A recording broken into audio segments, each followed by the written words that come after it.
not really. Hey, welcome back to another episode of Collector's Quest. I'm Tyler, here with Johnny. Johnny, there was no way for me to salvage saying that I'm not excited for the holidays. Of course I'm excited for the holidays. I'm putting up my Christmas tree this weekend. I usually wait till December, but fuck it. I got like these $200 LED lights last year, so now I just want that Christmas tree up as soon as possible. Oh, you got the we've talked about this. You got the twinkle lights. Yeah. Oh, yeah. They're awesome. So I just want to get that thing up. There's probably like a firmware update. There's probably new patterns and stuff I got to go look at. So there are some new patterns in the store. Oh, I can tell you that. Do I got to buy them? No, they're free. Oh, perfect. Though it says purchase and the price is free. Oh, right. I like whatever. It's a new year. All the pain of me paying for those lights, I've forgotten about. So if they're like, oh, you got to spend $5 for the sweet new pattern, I'd be like, yeah, all right. Haven't done that yet this year. I've amortized this over time. I no longer give a shit. Exactly. Love that. No, my wife, I was redoing our shed after I got home. I was cleaning stuff up and putting away the Halloween stuff. And I had to move stuff around. She's like, oh, you got to move the Christmas stuff? How about just bring the tree in now? I was like, okay. Also, yeah, fake tree gang. We've probably already discussed this, but 100% on the fake tree thing. Oh, yeah. We've talked about how they look like Roman candles when they catch on fire, real trees. I don't think real trees catch on fire that often, but it doesn't I'm sure matter. we brought this up too. The Mythbusters did an episode on how hard it is to catch a Christmas tree on fire. Sure, but have you seen when they go up? No, I haven't. I don't frequently light trees on fire. No, you've never watched the video? The video? Oh, like a PSA, where the house burns down in 3 minutes? Yeah, I've seen that. If you've ever seen a Christmas tree, I don't care how hard it is to light a Christmas tree on fire. Once that thing is on fire, it's a Roman candle. It's insane. Yeah, but all right. So if you're getting like a live Christmas tree, you put that in water for the duration of the month or so you have it, right? So it's going to be alive. Yes, it's hard to burn a living tree. But if they dry out real quick and you're not careful and you didn't get a fresh cut, okay. It's just look, you and I are coming at this from different places, just like the Christmas gifts we're going to talk about today. Sweet transition. You are in a camp where you believe in the competency of people, and I am not in that camp. I don't like gifts at all. Gifts are gifts should be like an exciting, fun surprise, and just both shopping for people and having people shop for me is just stressful and has only gotten more stressful since I've become an adult. Because really? Why? When you're 12 years old and you have no money and you want all the cool new things, it is so easy to come up with a list of things to tell, okay, Mom, I want the new Zelda game, and I need another N64 controller so we could play Diddy Kong Racing multiplayer. And it's just so easy. It's just like, I don't have everything I want because I have no money. But here I am as an adult, I have everything I want. I don't need any kitchen gadgets. I don't need any video games. I don't need any technology. If there was something I wanted, I would go buy it. So when you're getting me a gift, almost by definition, you're getting me something that like 100% I don't need. The only good gift to get me would be something that I want, but I've kind of just like put off because it's either too expensive or something I wouldn't use right away. Or there's a bunch of like weird stuff that you're kind of interested in, but maybe you just don't know, or you're just not ready to buy it yet. So it's a good thing we made a list of all this stuff, Tyler, so we can tell people who are like you what they can tell their family members to buy poo-poos like you who suck. Yeah. Well, I don't Grinches. Suck. I mean, there are great gifts for me. Like just get me some food or some wine or something consumable, because no one can be unhappy if you get them pastries or petite fours. I love petite fours. Get me some petite fours. Food is the way to my heart in gifts. Pettifours? Pettifours? Are you serious? Are you just trying to piss me off? What are you doing? I don't know what just happened. Are you trolling me or am I trolling you? Petite fours. They're French. Are they not French? Petit fours? Oh my God. Which one of us is wrong? Go to a pronunciation guide quick. No, it's the name is French. It says the name is French. It means small oven. What are you talking about? It's petite fours. Okay. You're fucking with... You do not call them petit fours. If anyone doesn't know, petit fours, they're like these really tiny little cakes, like 1 inch cubed. They make all different varieties, but it's basically a cake you can eat in 1 or 2 bites, and it's usually it's entirely frosted over with like some kind of icing, and they are fantastic. If Ada hasn't bought them for me this year, she is going to order them fresh sometime later, because every year I need to have petite four. It's an amuse-bouche. Whatever you just said, something about a mouth. No, it's a single bite. It means to amuse the mouth. Oh, okay. But it's like usually like in fancy dining, it's like a 1 bite thing, also French, that is to delight your mouth. So it's a single bite. They are very fancy and usually very expensive too. I can't. It's not petite. It's not petite. It cannot be petite four. It is petite four. Because we're having this discussion, when I'm thinking of a Christmas gift, what I do, I have an Amazon wish list, and you can add things to your Amazon wish list from external sites. For some reason, you need a Chrome extension to do this, but you can add anything you want to your Amazon wish list, even if it's not on Amazon.com. So yep. I put everything I want on an Amazon wish list. I'm obviously not going to make my family get me stuff from Japan or anything used. It's all going to be stuff you can just buy at retail, and I just order it by priority. And I've got stuff on there that's $7, and I've got stuff on there that's $150. So however much you love me, you can spend whatever you want. I usually ask people just not to get me stuff because it's not stuff I need. But yeah, I just put everything on an Amazon wish list. So anything available at retail is fair game to me.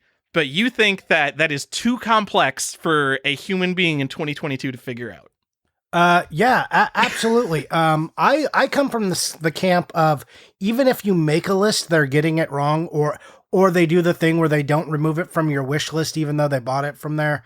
Look, you were trying to tell people, you're like, okay, you would be surprised how many people are like, I can't find your Amazon list. And this is all like my family. No, you're sending it to them in an email. These are old people. They're not going to figure that part out. Yes, I know, but that's like they're like, I can't find what the link didn't work. You know exactly what like IT work is. It's awful. And I don't want to do that for my Christmas list. I would just put it out there. Hopefully my whole family knows where it is. And I like to just put stuff on there that is super basic and easy for them so they can't mess it up. Stuff that I like, but isn't too complicated, that they're not going to look at and be like, what the hell's a RetroTINK? I don't know what that is. But Johnny wants it, so I guess I'll get it for him. What do you mean? RetroTINK X. Is this some sort of pornography? I ain't buying him no pornography. All right, well, everything, I've got all the cool stuff that people might want. I tried to put things on this list to talk about that weren't going to be on IGN's list of cool things for video game people in your life. We definitely have some of those, though. It's going to be fun to talk about those. So I just want to talk, because we did look this up right before the show. IGN did put out a Christmas gift list. Very first thing on the list, it is it's a good idea. I mean, when you're looking for ideas for Christmas gifts, you're like, man, I just want to find the perfect gift for this video game person in my life. First gift, a Nintendo Switch. Why? Who would have thought of that? That's such a good idea. Genius. What a worthwhile blog post. Did they put a PS5 on there too? I'm sure they did. I didn't even get that far. There's an Xbox section. Gifts for the Xbox gamer in your life. It has 3 items on it. An Xbox Series X, an Xbox Live subscription, and Modern Warfare 2. It's like, what if I typed Xbox into Amazon? Those are the first 3 things that are gonna come up. Maybe this Xbox person in my life wants an Xbox? Fuck off, IGN. Gift lists should be... The most useful gift lists are going to be things that people can use that aren't just stupid tchotchkes like video game coasters. And it's going to be things that aren't obvious, because if you're looking up a blog post on like, what should I buy someone? It's because you don't know what to buy them, and like you're looking for something interesting and a good gift. Not a fucking, I didn't think about buying the Xbox person an Xbox. That's weird. He likes Xbox, but does he own one? Yeah. So anyway, maybe my gift, maybe the ideas that we put on our list aren't good, and maybe people will think that our list sucks, but I think our list is pretty good.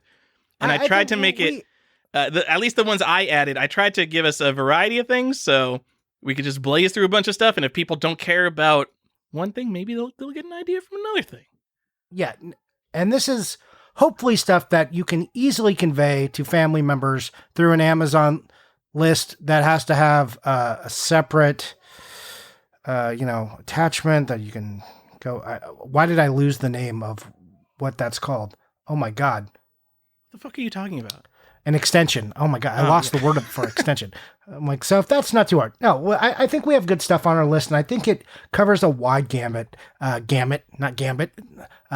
covers a wide gamut of things that I think will be good ideas that you can hopefully convey to your loved ones to avoid them from getting you something like a PlayStation 5 sign or something, or just, a triangle, circle, X, and square. They're gonna get you a retro gaming gift. So they're gonna be like, "Oh, Johnny loves PlayStation. I'm gonna get him the PlayStation 1 Mini." Yes, which is actually on the IGN list. Is it still for sale? Can you still buy? You can buy them. They're $85. I bought mine from Best Buy, I think, for $20. Yeah, they couldn't give them away. Yeah. But if you really, you know what, I don't want to harp on IGN too much because they are bottom barrel. And yes, there is an Xbox on that Xbox list. Thank goodness. It's the first item, the must-have Xbox gifts for your Xbox fan. Get them an Xbox. So fucking stupid. On the PlayStation list, a PlayStation is not there because apparently everyone knows that. The God of War cookbook. When I think of gifts for gamers and what they're going to do, I just don't think about gamers and how they're out there making elaborate meals for themselves.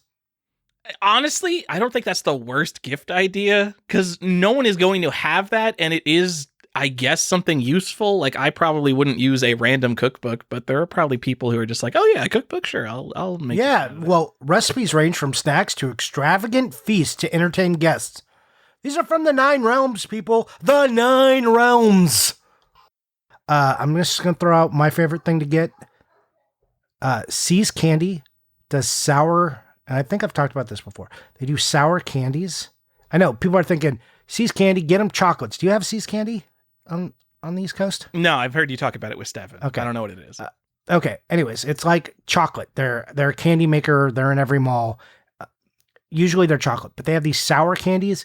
They're not known for their sour candies, or they're just known for chocolate. But these things are great. They do them like 4 times a year for a holiday. They're amazing. And they'll be Christmas themed. So take a look at those. That's like, if you know, you know. They're great. They usually sell out. So, all right, keep an eye out. Get candy, sure. Who doesn't love candy? I mean, I'm not the biggest candy fan.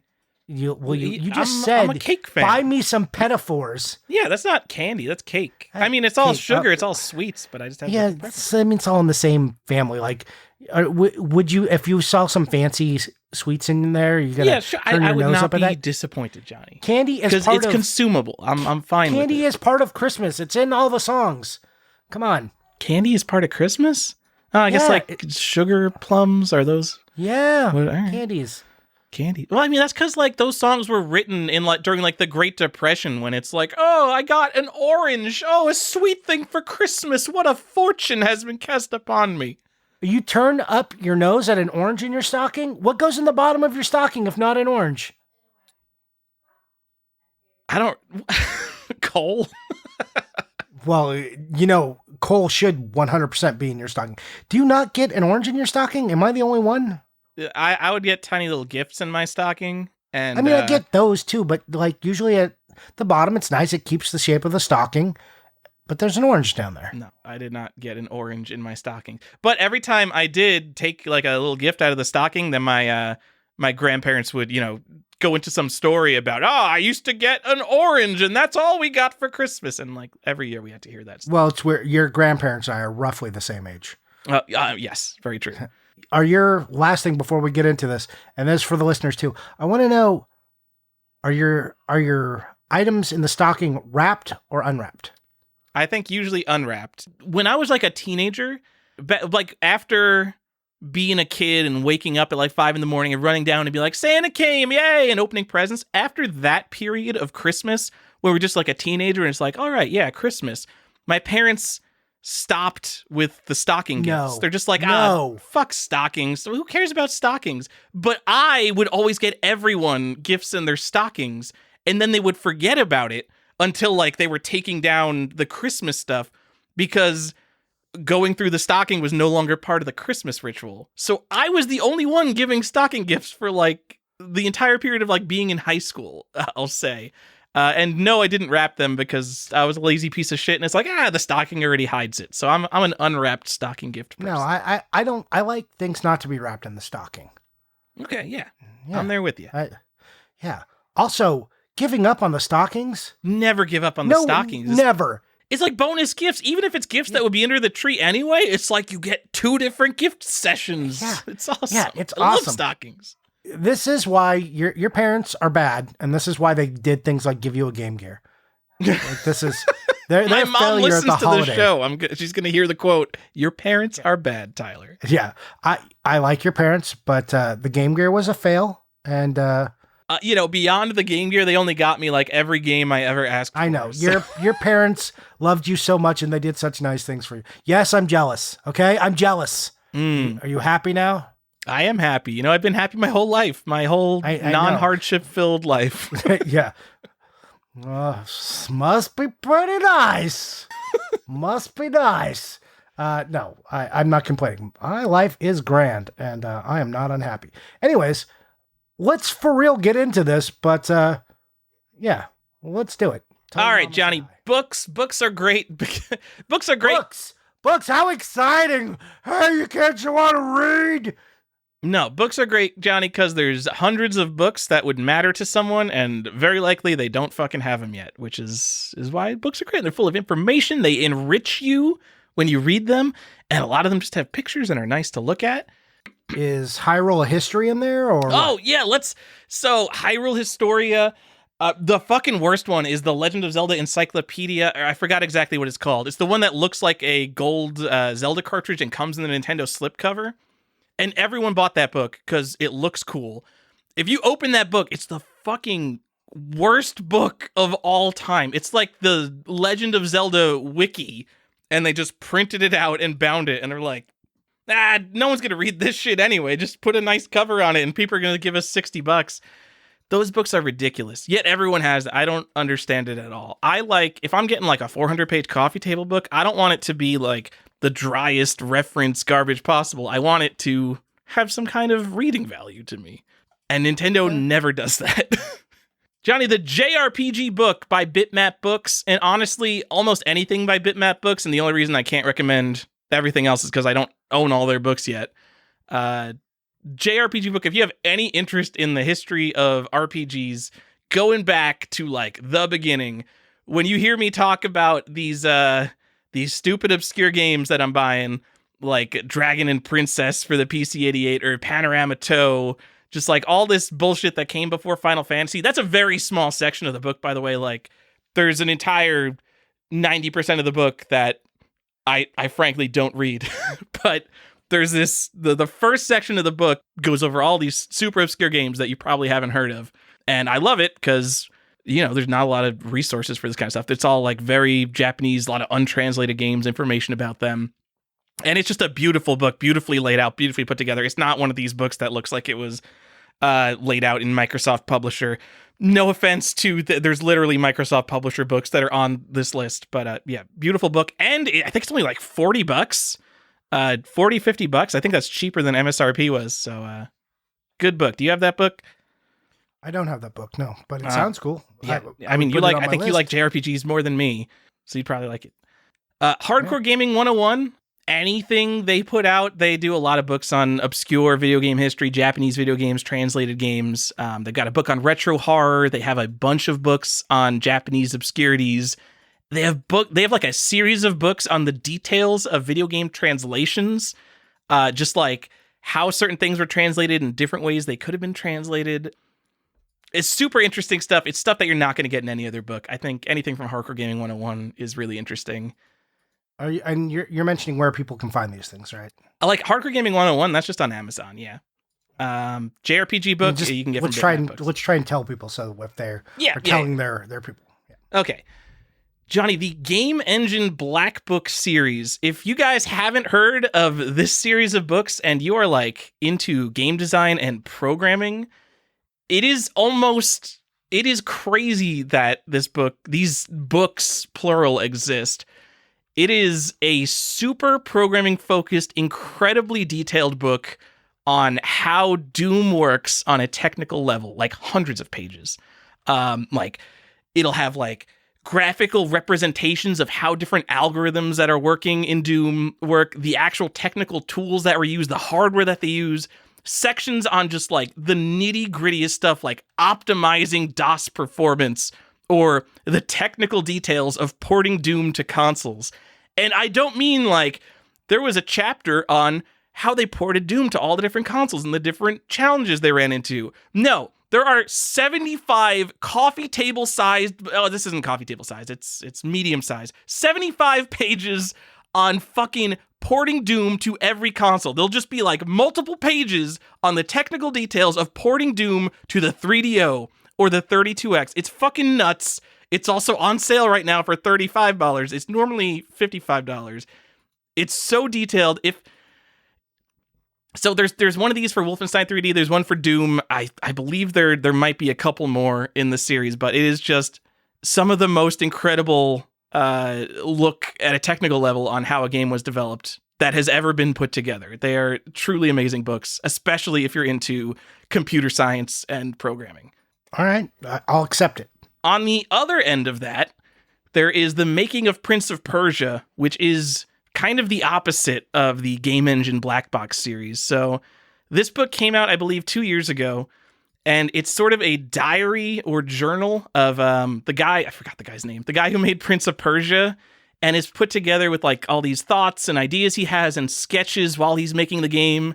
And then it just goes into him dealing with publishing the game and the challenges he made with that. So it's a lot more focused on the creative process and how to publish a game. When it's called The Making of Prince of Persia, it doesn't go into like technical details at all, which is what I personally think would be a little bit more interesting. But if you're not into the nitty gritty hardware, software programming side, there are not a lot of books that go into the thought process beyond how one person made a game. Because back in the 80s, literally one person would put together a video game. Like there are a couple books that go into it, but I think this is an especially unique one. I don't disagree. I think that sounds awesome. Johnny, video game history in 48 objects. Nope, it's video game history in 64 objects. I wrote that wrong. This is a $25 book. By the way, Making a Prince of Persia is $23. Video game history in 64 objects. This is the book put out by the Strong Museum of Play. And I bought it. Literally, I bought it because one, it's video game history, but two, the way it goes through video game history is like, here's video game history. And like in a theoretical sense, you could buy all this shit. And do you know what I love doing, Johnny? I like buying shit. Whoa. But slow down. I know, right? So what it is it's 64 things that they have in their collection at the museum and why they matter. A lot of it is stuff that you can't buy. Like I think a Pong arcade cabinet is one, and like most people aren't going to buy a Pong arcade cabinet. But then it goes into things like 1960s and 70s computer toys, like mechanical computers that were kind of like the foundation of getting to the point of home electronic games and home video games. So if you're interested in like really kind of obscure video game history, it's a book I like, and it's pretty cheap, and it's on Audible, which is the version that I got. So spend a credit on it. Do it. Johnny, I brought this next one up on the show. Sierra Collector's Quest 1 is the most complete video game collecting reference that has ever been put together on any topic. And the only bad part about it is that collecting big box Sierra computer games is a really niche area of study that is not going to apply to most people. If there was a book this detailed on collecting NES or Super Nintendo, you'd just be like, oh yeah, this is the Bible, this is the catalog, this is the reference. Everyone must own this book because it is full of information that is not online, and it has 100% of everything. And by everything, I mean this book, I think it's like 600 pages long, and it has a picture of every Sierra variant for every single game and a listing of every single insert that goes with every single variant, including different regions, every platform, and unreleased games. And there's Kind of more amazing. beyond that. That's actually ridiculous. I wish it's $100. I wish I could buy a book like this for literally everything I collect. And it's 100% worth it if you're even moderately interested in Sierra games to get all the first prints, to get all the cool variants, to just know what's supposed to be in the box. Like, if you buy a computer game, how are you going to know what's in the box? And the answer is, well, I'm going to go on eBay. I'm going to look to hopefully find multiple listings of the same games. I'm just going to see like, oh, what has the most stuff in it? That one's probably got everything in it, I hope, right? There's no website you can go to that gives you this info. It's amazing. And I'm not going to harp on it more just because it's such a specific topic. But just Google, there's like some guy, I think it's in Canada, that sells it. It's Sierra Collector's Quest 1. And this guy makes all sorts of supplemental books. He's got a book on Ultima that was published in like 2013. That's the same thing for Ultima. And he's got like supplements for the Ultima. There's like an Ultima online book. There's Sierra Collector's Quest 0, which goes over more games that were owned, like Sierra subsidiaries companies, like every single game that's ever put out by a Sierra subsidiary. That one's not in as much detail. So, before I lose everybody talking about the Sierra stuff, Sierra Collector's Quest 0, the one that is not focused on specifically Sierra big box games, that one, I would say you can get the cheaper black and white version because that book is mostly lists. Sierra Collector's Quest 1, the one that's going to have your Space Quest, your Leisure Suit Larry, your King's Quest, all that kind of stuff. That one has color pictures. You have to get the hardcover one for $100 or like $120. You need the color pictures in that book. It's literally the best book on game collecting, I think. Yeah, go buy that book, Johnny. Seriously, it's amazing. You have this book. Of course I have this book. All right, I'm just asking. I bought the color version of the Collector's Quest 0, which is literally just a bunch of text lists, and I felt like an idiot for buying the hardcover of that book. Collector's Quest, it's a good name. Yeah, it is a good name.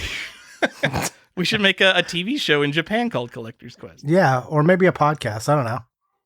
Johnny, another thing, Family Bits. This is my second to last book. I'll get off the books in a second. Family Bits, Volume 1. Man, I brought it up on the show, guys. This is the book that goes over the history of Taiwanese Famicom games. It is written by literally the world's foremost English-speaking expert on Taiwanese Famicom games, but by any account I can find, it is the expert on Taiwanese Famicom games, and it goes over everything because there is no back-of-the-box blurb. There's no Wikipedia blurb that you could pull from the internet to write about these games. He has collected information, collected pictures. Some of the pictures are hard to collect for this stuff, and played and learned about the history of all of the companies, all the developers that put these games together.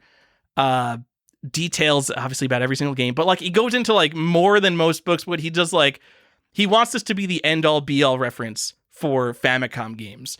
And this first volume is specifically on Taiwanese developers, but he goes into stuff like here's all the cheat codes for all the games just because he wants it to be everything.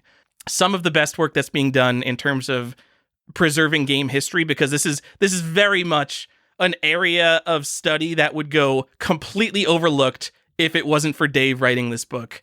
He recently put out a softcover version, which is only $35. There's a hardcover version for $65. There's been 6 Amazon reviews of this book, like, since it came out. I don't know how many he's selling. It can't be a ton, and it's so important. Guys, I'm just going to say, like, Famicom, top 3 most important video game consoles ever made. Whatever, if you think it's the NES, it's the same fucking thing. This book deserves to be bought, and this series needs to continue. This is supposed to be like a 10-volume series or something. And I will literally die if he doesn't finish it because no one's buying his books. I will die. You'll die? I will literally die. That's extreme. It's amazing. Like, this information is not online except for his own PDFs that he's put out over like the past 20 years of the information that he has researched. So if you look for this information online, you're finding his old shit when you could just, for $35, you can get everything he knows with all the pictures and the layout. It's It's really good shit. If you don't buy this, you're killing Tyler. You are. Family Bits Volume 1. Yes, he put out a book called Family Bits. You have to go tell your mom to buy you a book called Family Bits. How did we get back to that? My family thinking they're buying me pornography. I don't know. And like strange pornography like too. This. Yeah, like real stuff that raises an eyebrow. All right. And then I'm just going to generally say, like, there's some obvious stuff in terms of books. Masters of Doom is an old book on the development of Doom. It's a little bit dramatized. That's a classic. If you're interested at all in game development or Doom or id Software, that's a must read. Don't forget Jeff Wittenhagen's Black Box Guide. You like that one? Or the Homebrew Guide, I'm sorry. The Homebrew Guide. Oh man, I can't believe I didn't even put that there. Yeah, NES Oddities. That if we did an episode on this last year, I must have mentioned that. Yeah, NES Oddities. Similar to Family Bits, I mean, less important because NES Homebrew is not the most important thing that's ever been produced in the world. But NES Oddities will forever be the best reference on the early history of NES Homebrew. Because obviously, now we're in the NESMaker era, and this book came out just before NESMaker came out, if I remember correctly. And now there's been this flood of new Homebrew. And I don't know who's keeping track of all that. It's possible that Jeffrey is keeping track of all that and he's going to write another homebrew book at some point. But NES Oddities, it catalogs, if it's not all, it's almost all the homebrew that came out before NESMaker. And all of this stuff, it wasn't like there's Kickstarters for most homebrew back then. It was released on like, retrousb.com for the bigger stuff. But a lot of the smaller stuff was like, here's 25 copies. I released them on Nintendo Age. There was a thread about it once, and if you're going to go try to research that, good luck finding it now, because Nintendo Age doesn't even exist anymore. So the fact that all that information before Nintendo Age died was collected into a book, and it's got a picture and a print run for everything, it's amazing. It's such a useful resource, because that information is not collected in a useful way anywhere else. And we mentioned this like last episode, like all Jeffrey Wittenhagen's books are super cheap. I think that book's like $40 now. It is 1,000,000% worth it. He's got like $10 paperbacks and stuff for $20 paperbacks. It's ridiculous. That's on Hagen's Alley. Yep, Hagen's Alley books. Yeah, I just had you got like Console Wars and Ultimate History of Video Games. There's like obviously video game books. I think those are a little bit more.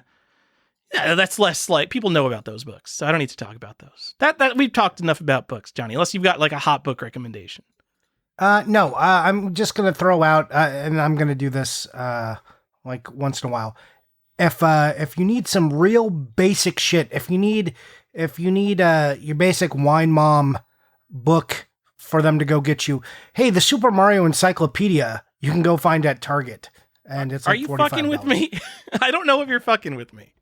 I am a little bit, but I'm also like as a counterpoint to the esoteric stuff, I'm throwing out the obvious bullshit one that you could also tell them if you like. I'm sure that book has some interesting stuff. And nope, I'm clicking look inside on Amazon. They better show me some pages. Here we go. Don't look inside. It's gonna be awful. I'm on the enemies page. Bullet Bill, Johnny. Hold on. Can I zoom in to see what this says? There is one sentence about Bullet Bill. Oh, there's Cheap. Hold on. Oh, okay. There's a Cheap Gray and a Cheap Red. Cheap Gray says, moves like Cheap Red, but is a slower swimmer. Wow, that's great insight. Thank you for this stock photo of a Cheap and a picture of the sprite and telling me that the gray ones move slower than the red ones. Wow. I said it was basic. I caveated that. I didn't say they should, but if you're just like, they're going to get me something stupid. Look, tell them to go get you this. And here's the other reason for this book to exist on your list. It's easy to return. I mean, I wouldn't return it, but I would get it and be like, oh, thank you. And I would put it on my shelf and never read it. Because what am I going to do? I'm going to read a list of Mario items? Have you seen the slipcase? It looks like, it's the question block. You got to like it. Someone figured it out. So it's a square book and it comes in a question block. Oh, that's the limited edition, but yeah, it comes in a question block slipcase. Someone figured out that like, oh man, you put a slipcase on a book and make it look like something. You don't have to want to read it. You just kind of. Yeah, you just have to want to put it on a shelf. I wonder if we are talking to people who just want to put shit on shelves. I mean, but Shut books, up. there are books full of good You're hurt by the logic. stuff. Yeah, I know. Let's get away from books. Collecting books is too close to hoarding. Collecting video games is sensible. You didn't even talk about all the limited run games books, which they're not calling limited run games. They're calling, I forget what they're calling it, but Jeremy Parrish, Chris Kohler, they're going to have some books there. Yeah, they're calling it like First Press, something press, I think. And Kurt Kalata as well, who's the Hardcore Gaming 101 guy. And like that's like the who's who of like the famous video game journalists that research history and I'll say talk about things that are not like the most mainstream game history things to talk about. So I think it's really interesting that Limited Run Games is basically getting good books, not fluffy books, like content-filled books. Oh yeah, it's actually kind of not in their wheelhouse, so I don't understand what this is. Whatever. I mean, like they're appealing to they're trying to appeal to obviously like the generalist video game collector. And I think by getting quote unquote good books, and 100% disclaimer, I have not read any specific book I don't think that Limited Run Games is putting out yet. But they're getting books full of content. They're not getting fucking the art of Super Mario Galaxy. They're not getting, these art books, these Mario Encyclopedia books, like this bullshit that people just buy to collect. They're getting books that theoretically you would want to read. Like the Mario Encyclopedia in the coin box slipcase is 100% what I expected, but not what we're getting. Yes. Yeah. And you would expect it to be like B+ tier indie game that they put out. They're being like, oh, the art and development of, Valhalla. And it's like, come on, do we really need that book? We don't. They've got a PlayStation retrospective book that I think was supposed to be up for order in October, but either I missed it or they did not do that. And then they've got the History of Sunsoft. And like they're doing their thing where it's like the hardcover is limited to 1,000 and individually numbered. Cool. That has not sold out yet. So if you want to get your limited edition History of Sunsoft, go ahead. But as long as they keep those in print soft cover, that seems really cool. I'm actually pretty interested in the History of Sunsoft because I like Sunsoft and they're an interesting company. I mean, I'm sure that has a lot of Japanese bullshit that I've never heard of that I would be interested in. I'm sure. I want to just read all about their stuff. Chris Kohler's book, I think, doesn't come out till next year, so it'll be on the Christmas list next year. He talks about the history of Squaresoft, so I'm curious about that. So he did a little panel, and I think it was Tiger Wolf who linked it on our Discord to me. And it was really interesting them talking about how Final Fantasy, the first one, came to be. That's an area I'm always interested in hearing about. And he had a nice little presentation on it. So that was neat. Anyways, we're done talking about books.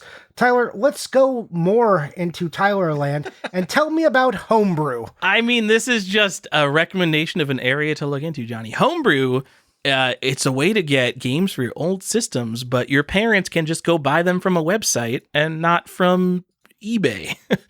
Good. So we're in the golden age of Game Boy and Game Boy Color Homebrew. I don't keep on top of this at all. I can make no recommendations. Literally, all I know are the horror games. I always see the cool horror games that come out, and there seems like a lot of them. But talk about every genre. There are RPGs, there are racing games, there are endless runners, there are platformers, there are these just story narrative games that play kind of like modern indie games.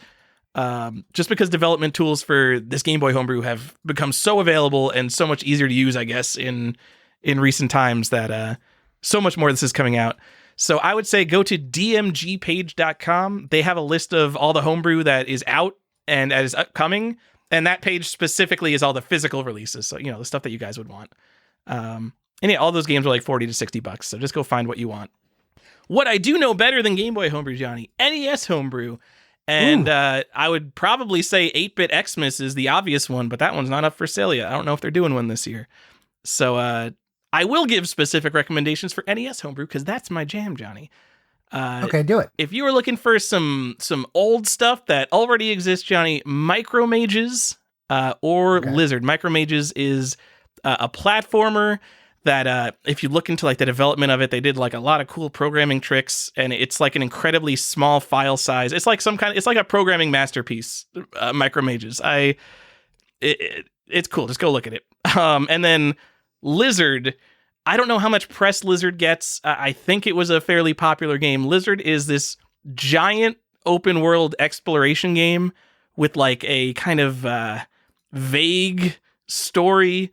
It doesn't play like any other NES game. It's very kind of modern indie game sensibilities of like, wow, this is a piece of art kind of weird thing. But then it's also like a difficult platformer on top of that. So it appeals to me very much. I think Lizard is a super cool game. You can Google them. I think there's a French website that has both of those. They're like $60. And then I haven't played it, but what's coming out, the new homebrew hotness that's coming out is the Garbage Pail Kids NES game by I Am 8-Bit. And that is a real new game. That's not like they're re-releasing some prototype. They made a Garbage Pail Kids game. I hate the Garbage Pail Kids, but that will appeal to some 80s people. I'm pretty into it. You wrote $60, but it's actually $80. I mean, like, is that like a ground up homebrew, and like, is that a serious game? Like, it's so hard with homebrew because you could buy a homebrew and some of the games, they're like 30 minutes long. And like, it obviously there's a difference in effort between like homebrew that's built completely from the ground up from scratch and NESMaker. And I'm not giving too much shade to NESMaker. I understand that designing and completing an entire game, that is a lot of effort to do that, especially to make a good game. So here's the thing. I think you can go play this game now. I think it's available now on Steam and like Switch and Xbox, you know, where you get your downloadable games. And this is just the cartridge form of it. But that's not coming out till like the spring. So this is not necessarily a great it's a pre-order Christmas thing? gift for this year. Yeah, Okay. This is still pre-order. And it is limited to 4,000 and it does come in 2 colors, blue and then bubblegum pink, I think is the exclusive. Wait, are they selling the 2 colors individually? No. Okay, I want to make sure that I want to open up my box and get the good color, Johnny. That's how I prefer to buy my video games. Yeah, I know you do. Let me see if I can. I know one's pink and one's blue. That's all I know about it. Okay. Yeah, it's a platform game. I'm looking at it on YouTube. It looks like it's 2 hours long. So yeah, it looks like a totally normal full length NES platform game. Except you play as like a disgusting baby. I don't know how this appeals to anyone. Kids. I love Garbage Pail Kids. So you play as like the different characters. I'm sure you know the names of this character. So there's like the girl with the boogers coming out of her nose. So literally the character sprite has a stream of boogers constantly coming out of her nose, and her attack is that she sneezes at people. It is just disgusting and distasteful, and I hate it. But I'm sure this appeals to someone for some reason. Have you I mean, it's billed as being disgusting. It's part of the appeal of Garbage Pail Kids. So if you ever seen the movie, the Garbage Pail Kids movie? I have not. I know of the movie, but I have not seen it. Okay. Anyways, we don't need to go into this any further, especially since you can't actually get it for Christmas. I mean, you probably could. Is it on Blu-ray? That seems like it would be a cult bad movie that people not the movie, the game. You can't get this game. Oh, whatever. I've got more stuff that you can't get yet, Johnny. Okay. Are we ready to move on to modern games? Yeah, sure. Let's move on to modern games, Johnny, because people don't know what games they want. Okay. So in the homebrew, I don't have your live, laugh, love selection, so we'll just move on. What's my live, laugh, love selection? Oh, the basic shit? There's no basic homebrew? No, I have no wine mom suggestions for you here, but I got some in modern games. I think Micromage is a little bit basic, but there's probably 8-Bit Xmas is the basic wine mom homebrew for you. Okay. All right. I think people know what modern games they want. Just to give some suggestions of games that essentially have universal appeal to anyone listening to this podcast. The Cuphead physical edition just came out from I'm 8-Bit. That's a pre-order. You're not going to get that. Maybe get the collector's edition. I wouldn't, but that's what is that? Probably $30 for a physical and $200 for collectors. Yeah, something like that. I mean, they also have a bunch of other ancillary Cuphead stuff you can get there. They've got soundtracks and pins. They've got some cool pins. Yeah, they've had Cuphead shit forever. It's been crazy that the game hasn't existed until now. It's very weird. But you know what I Am 8-Bit has that's weird? And I know we're going a little off topic. They have a Mr. Gimmick pin. And I was like, Really? yeah. I was like, Mr. Gimmick, all right. Get in there, Mr. Gimmick. Weird. And in fact, they don't even call him Mr. Gimmick, just Gimmick. I was like, that's pretty cool. I'm looking this up. Do they sell like other Sunsoft stuff? That's such a specific thing. I was like, man, that's really specific. I'm like, okay, there's Conquer, a Battletoad. I get it. Some Gimmick turtles. enamel pin. Yeah, I'm like, Gimmick. I'm like, whoa, that's pretty cool. All right. Yeah, I thought that was cool. That's so weird. Because like, not only is that, I mean, Gimmick's not an obscure game, but it's definitely, you know, it's a limited audience in the US. Yeah. So there has to be a Gimmick fan, and then they also have to be a pin collector. And you put the Venn diagram together, like, what, 20 people on Earth want to buy this pin? I don't understand. Yeah. Pins are not something I'm recommending as gifts. I mean, if you like gifts, hey, cool, but that's not where I am. Yeah. All right. So, and I own a bunch of fucking pins. Sadly, me and you both. I me and collected you are both dummies. 3 years of PAX pins. I've got every Penny Arcade pin. Before we go, this is modern games. Yeah. Go ahead. What else do you got besides Cuphead? I got a good one. Atari 50 just came out, and I mean, all right. Hold on, before everyone dogpiles me, there's like a million compilations, especially even Atari compilations, but the reviews just came out for this. I don't have this yet, but it looks very cool. The way it has like an interactive timeline of Atari history that kind of takes you through the games, and it's got console games, it's got arcade games. It doesn't have everything, I think. So in 1984, Atari split up into two different companies, one for console games, one for arcade games, basically. And I think that's when they don't have any arcade games past 1984. So when you think of what's an arcade game? Gauntlet, Paperboy. There are popular Atari games that could be on here that aren't, or what I'm saying. But whatever. It still seems like an awesome compilation. Most people hate Atari, and Atari's dead, so it doesn't matter. It's true. All right, just to give something that maybe people haven't thought of, Sigil, which is the 5th episode of Doom that was made by John Romero. That was sold on Limited Run Games, but John Romero also sells that on his website because Limited Run Games is a scam and a lot of other things aren't actually limited. But you can get... So they made like a $300 The Beast box, which comes in like a 2 big box, and that was signed by John Romero on Limited Run Games because you had to get the cool version. I think it was like $166 actually. But if you don't want that stupid bullshit for a fucking Doom wad that, to be honest, does not deserve that big cool box, you can get the regular edition signed by John Romero, but you could only ever get that from John Romero's website, and that's only like $50 or $60. And you know what? I don't think Sigil is great. It's like a fine Doom wad, whatever. But Sigil 2, which will be an expansion for Doom 2, is apparently in development by John Romero. So if you want to get the first one, I don't know if this is still ever going to be in production again. So if you're going to be interested in Sigil 2, you probably should get Sigil now. And then the other thing he has the Dangerous Dave compilation. That's a big box PC game you can get from him. That'll be signed as well. Dangerous Dave is an old soft disk action platforming game for computers. If you don't know what it is, you probably don't want that. I think Sigil has more appeal, especially because the box art to Sigil is it's all black with a little bit of red, and it's just a pentagram with a goat head in the middle of it. It looks fucking awesome. It's pretty cool. So, yeah, I don't know. Maybe get that stuff. And then just other ideas. I mean, talk about some... I think we talked about these the last time we did this. Yeah, this is like live, laugh, love shit, and these are not new. I think all of the FanGamer Collector's Editions are like relatively timeless games that will be remembered from this generation. So they have 4. They have Spelunky, that's PC and PS4, and then Stardew Valley, Hollow Knight, and Undertale, I think are for everything.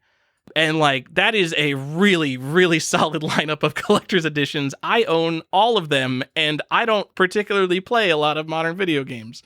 You own Spelunky? That's weird. I sure do. Did you get it for me for Christmas, Johnny? No. Okay. My joke here is that there's still people waiting for their NES version of this because this game took like 500 years to come out. You're thinking of Sydney Hunter and the Sacred Tribe. Yeah.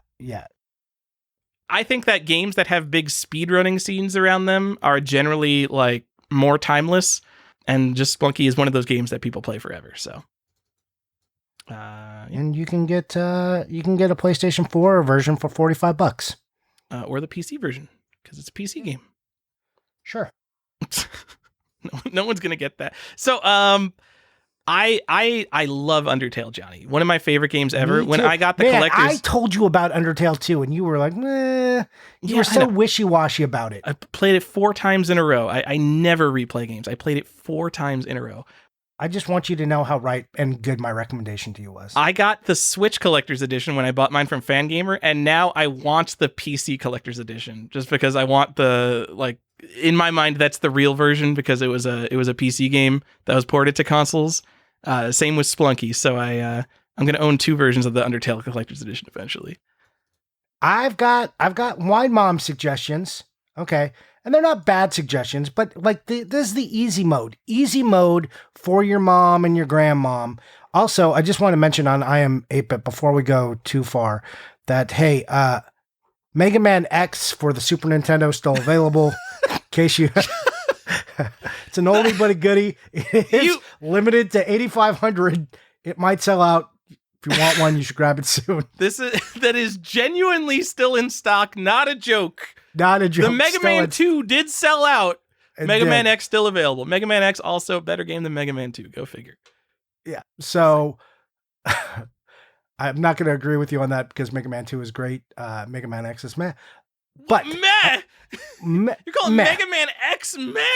Compared to Mega Man 2? Absolutely. Oh my goodness. All right. I know. What we can fight about. But no, I have some actual modern video game stuff I wanted to just kind of mention. Hey, Psychonauts 2 is on Amazon. Psychonauts is a great game. Psychonauts 2, I have not checked out yet. I've heard it's good. So that's one you could say if you haven't picked it up yet, if you're someone like me who's waiting. My wife loves the first one. I like the first one. What can you say? Psychonauts is great. If you haven't tried Psychonauts, go play some Psychonauts. But also, Teenage Mutant Ninja Turtles Shredder's Revenge, available on the Switch. You can get that on Amazon. Also, the Cowabunga collection there.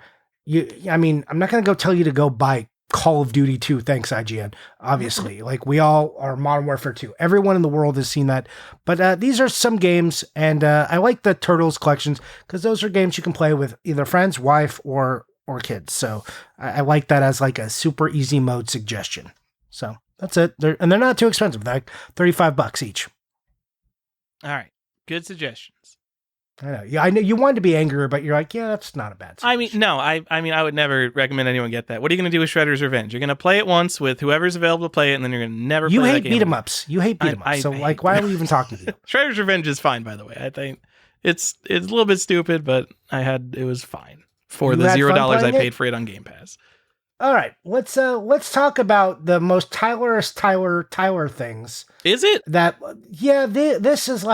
This is where I saw I'm okay with all the suggestions and where telling people where to buy these, but this is why I'm if I tried to explain this to my mom, this is where we go off. She doesn't have to know what it is. She just got to buy it for you. I know, and this is.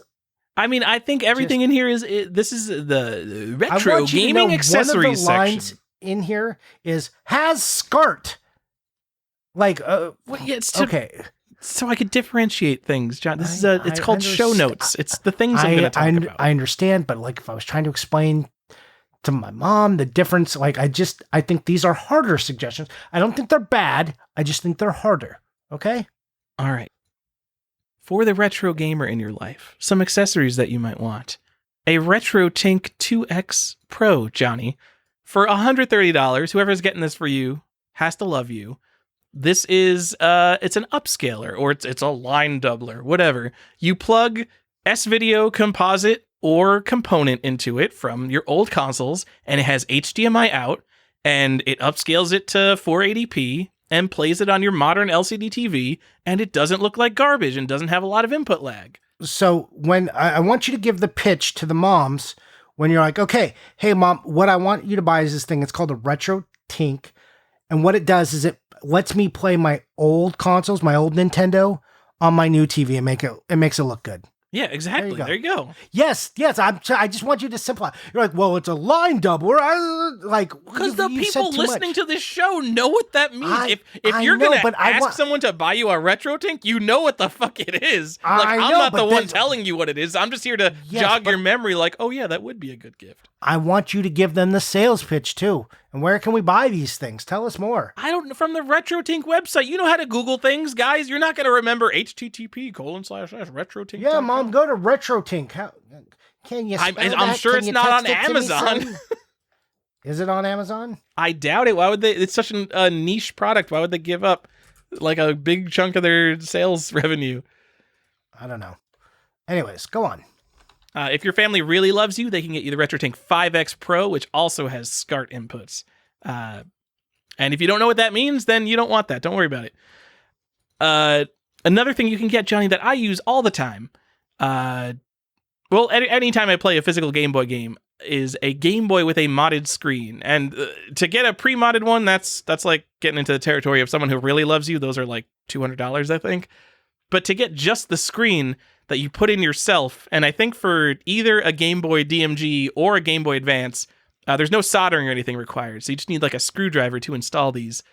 But like for $50 to $70, you can get an IPS backlit screen for either your Game Boy or your GBA. Personally, what I have one of the regular wide GBAs, because that's my favorite form factor, because Game Boys are a little bit hand crampy. I just got a nice screen in there, and it plays anything. Game Boy, Game Boy Color, Game Boy Advance, it's perfect. Why not just an analog pocket at this point? Next thing on our list, you could also get an analog pocket. You could pre-order that for $220. Talk about getting into the territory of your family has to really love you. Yeah, but that's not going to be here in time for Christmas. That's true. That's why not, Johnny, because it's not going to be here in time for Christmas. Fair point. Also, now that you're saying this, so I know there is a market of pre-modded Game Boys that, I think the cost between $100 and $200. But having the analog pocket there, which almost certainly will have FPGA emulator support or FPGA core support for other platforms, like I'm sure it'll play. Actually, no, there's already cartridge adapters, so it's going to play like Game Gear and Neo Geo Pocket Color, and probably at some point NES, maybe stuff like that. It is just going to be such a better value proposition than buying a $175 pre-modded Game Boy. Of course, it's not going to be original hardware. But you know what? If you're putting a backlit modded screen into your Game Boy DMG, that's not original hardware either. So fuck right off with that argument. Fair enough. But man, you have to be so mean about it. Yeah. It's you got to have strong opinions for people to be interested in your podcast, Johnny. That's how it works. Is that how it works? Is that how we got people to listen to us? Or is that why people don't listen to us? Tell me more. That's why you think Pat the NES Punk gets, 50,000 views in all his videos and we're sitting here with a couple thousand. The answer is because he's loud and confidently incorrect sometimes. All right. Fair. I mean, if you listen to people who like us, they will tell you we do the same thing. Okay. Yeah. Right. We're loud and confidently incorrect. Sure. Fine. I'll take it. I want to be correct. I'm not trying to exaggerate. No. for the hot interactions, but the difference is the exaggeration. We don't willfully exaggerate. Yes, we'll be wrong, but it's not willfully wrong for clicks. Anyways, Johnny, if you're the kind of person who if you were listening and you added that Game Engine Black Book series to your Christmas wish list, you might also want the NESMaker Development Kit, which I pre-ordered on Kickstarter.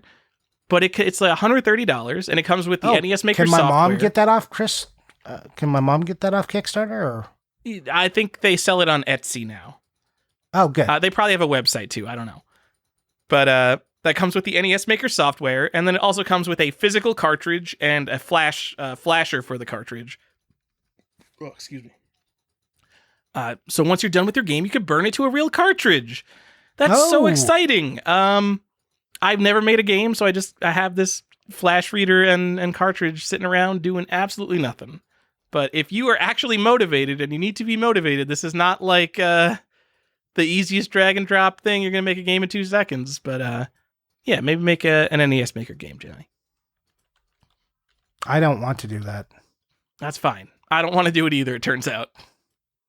You know who does want to do that? Michael Chiaramonti. Clearvis on YouTube. You could go watch him for hundreds of hours going through the entire design and development process of a Nintendo game. And I mean the entire process. You're watching him code everything.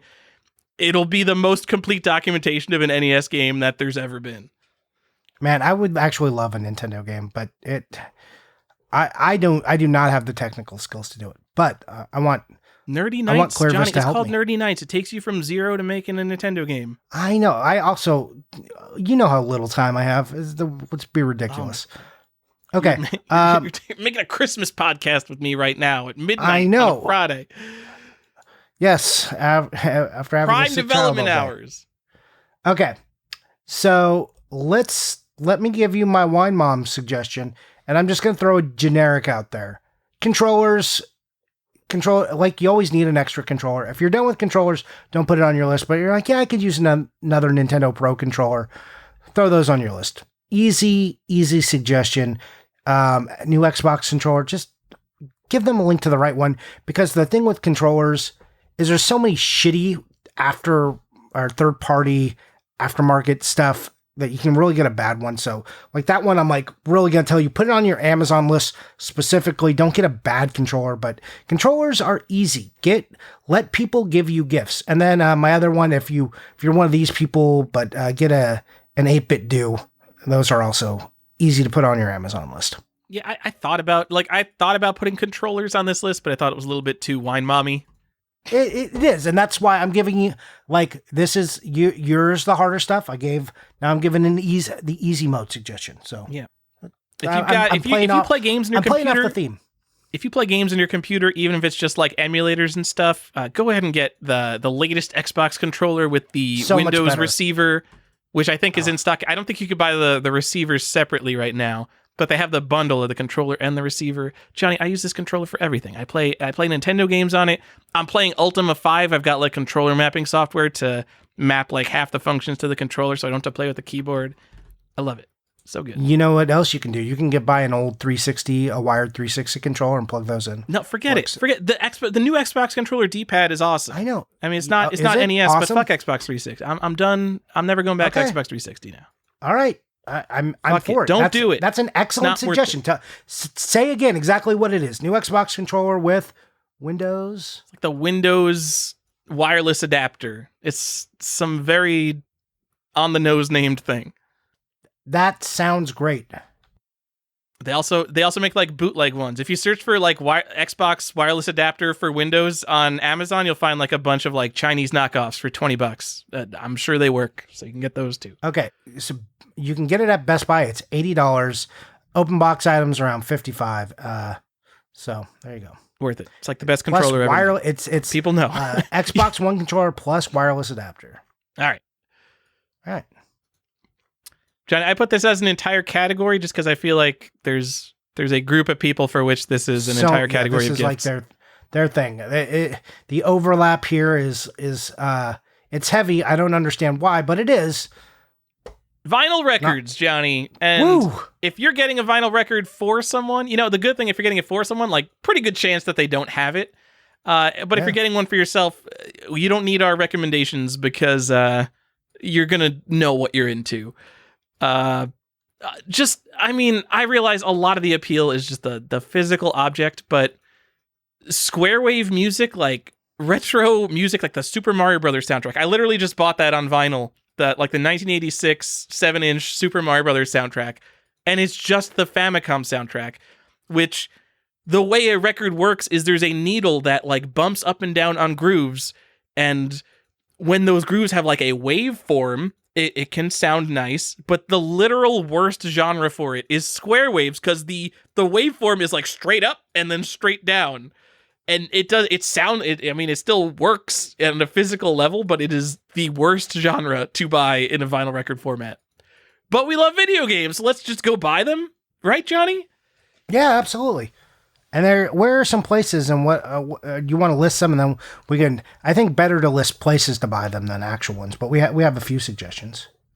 I mean, there's like specialty like minor manufacturers, but you get like the basic shit. Like FanGamer and I Am 8-Bit has a ton of them, Johnny. And Mondo. Yep. Is Mondo the one that makes those like semi-limited ones? Yes. Did they do the Outrun soundtrack? They might have, and they also do like the posters and some of the figures. Now they've started to get into like 1/6 scale figures. Whoa, what the fuck? You could just go get the Outrun soundtrack?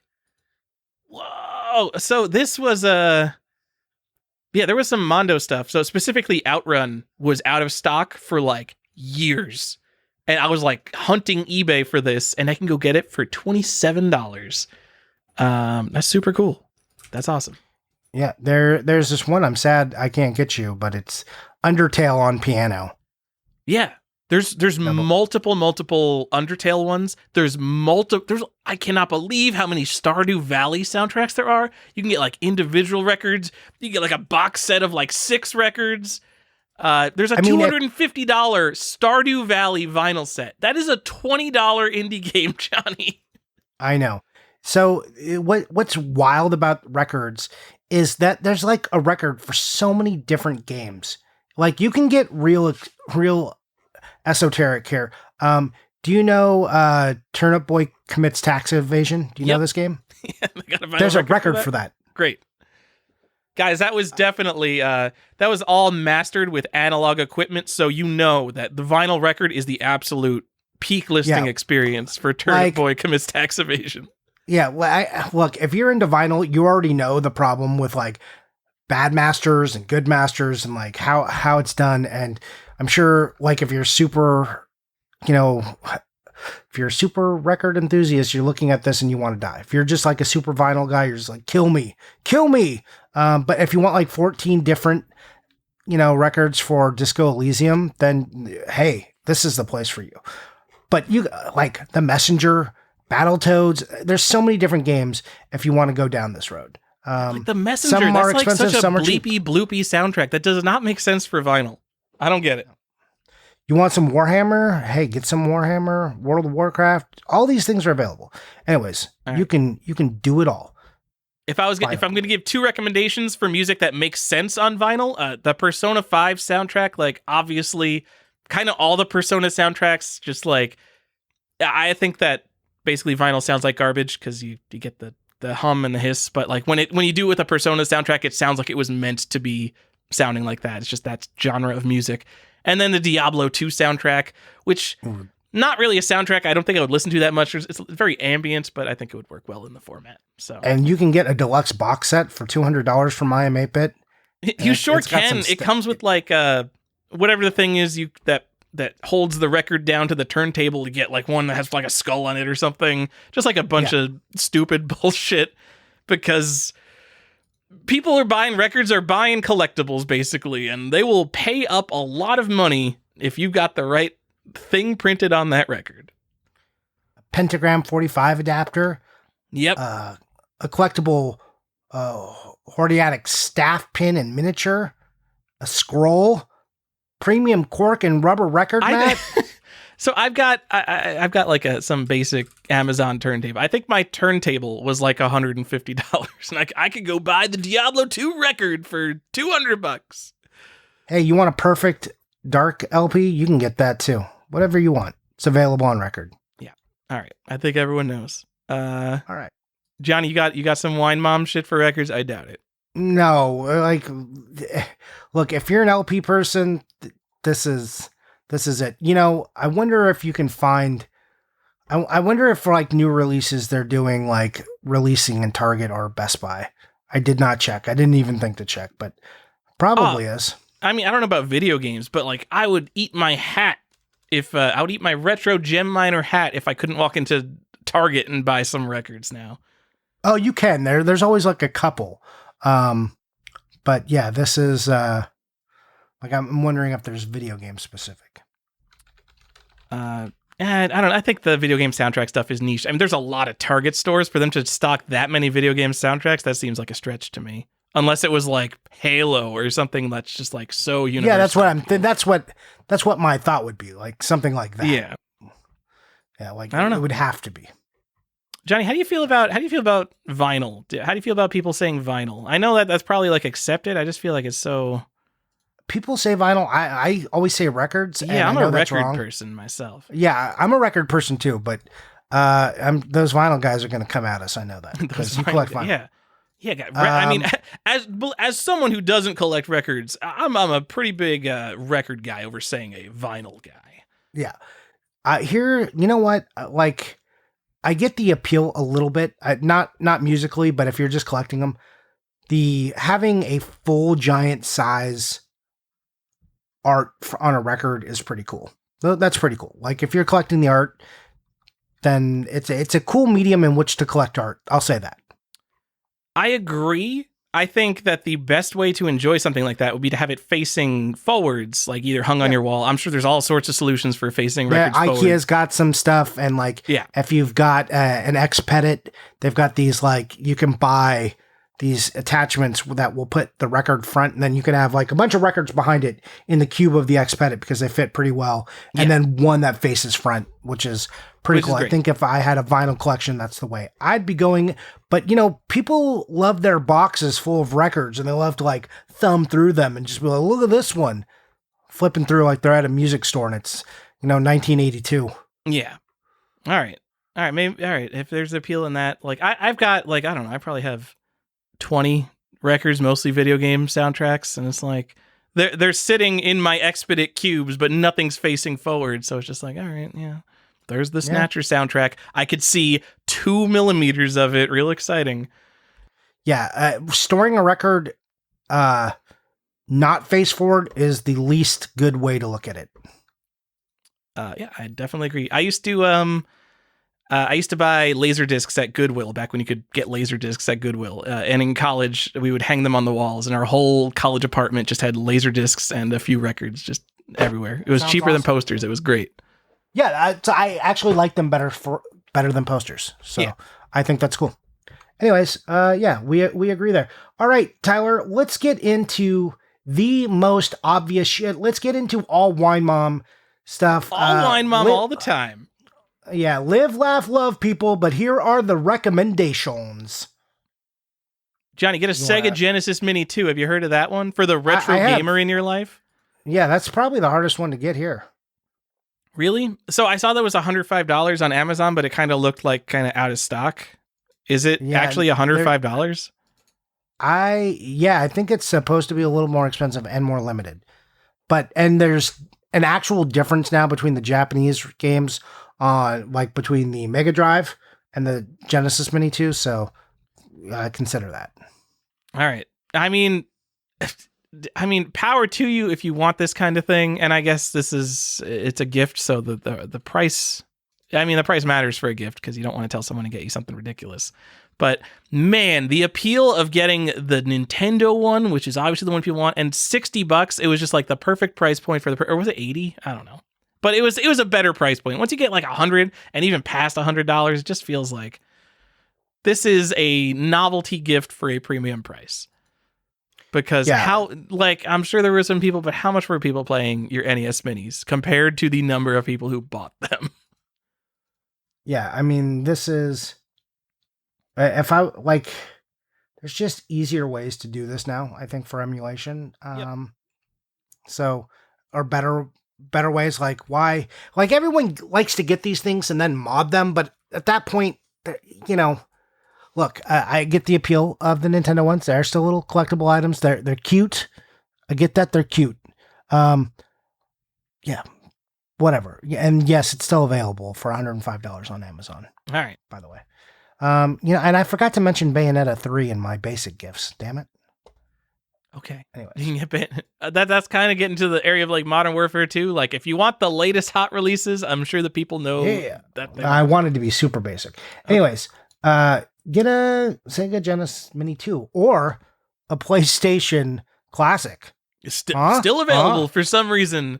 If you don't remember, like the PlayStation Classic, it not only does it have emulation problems, but there are games where like it uses the PAL version instead of the NTSC version, and it's for like racing and fighting games where the performance matters. So it's just so ridiculous.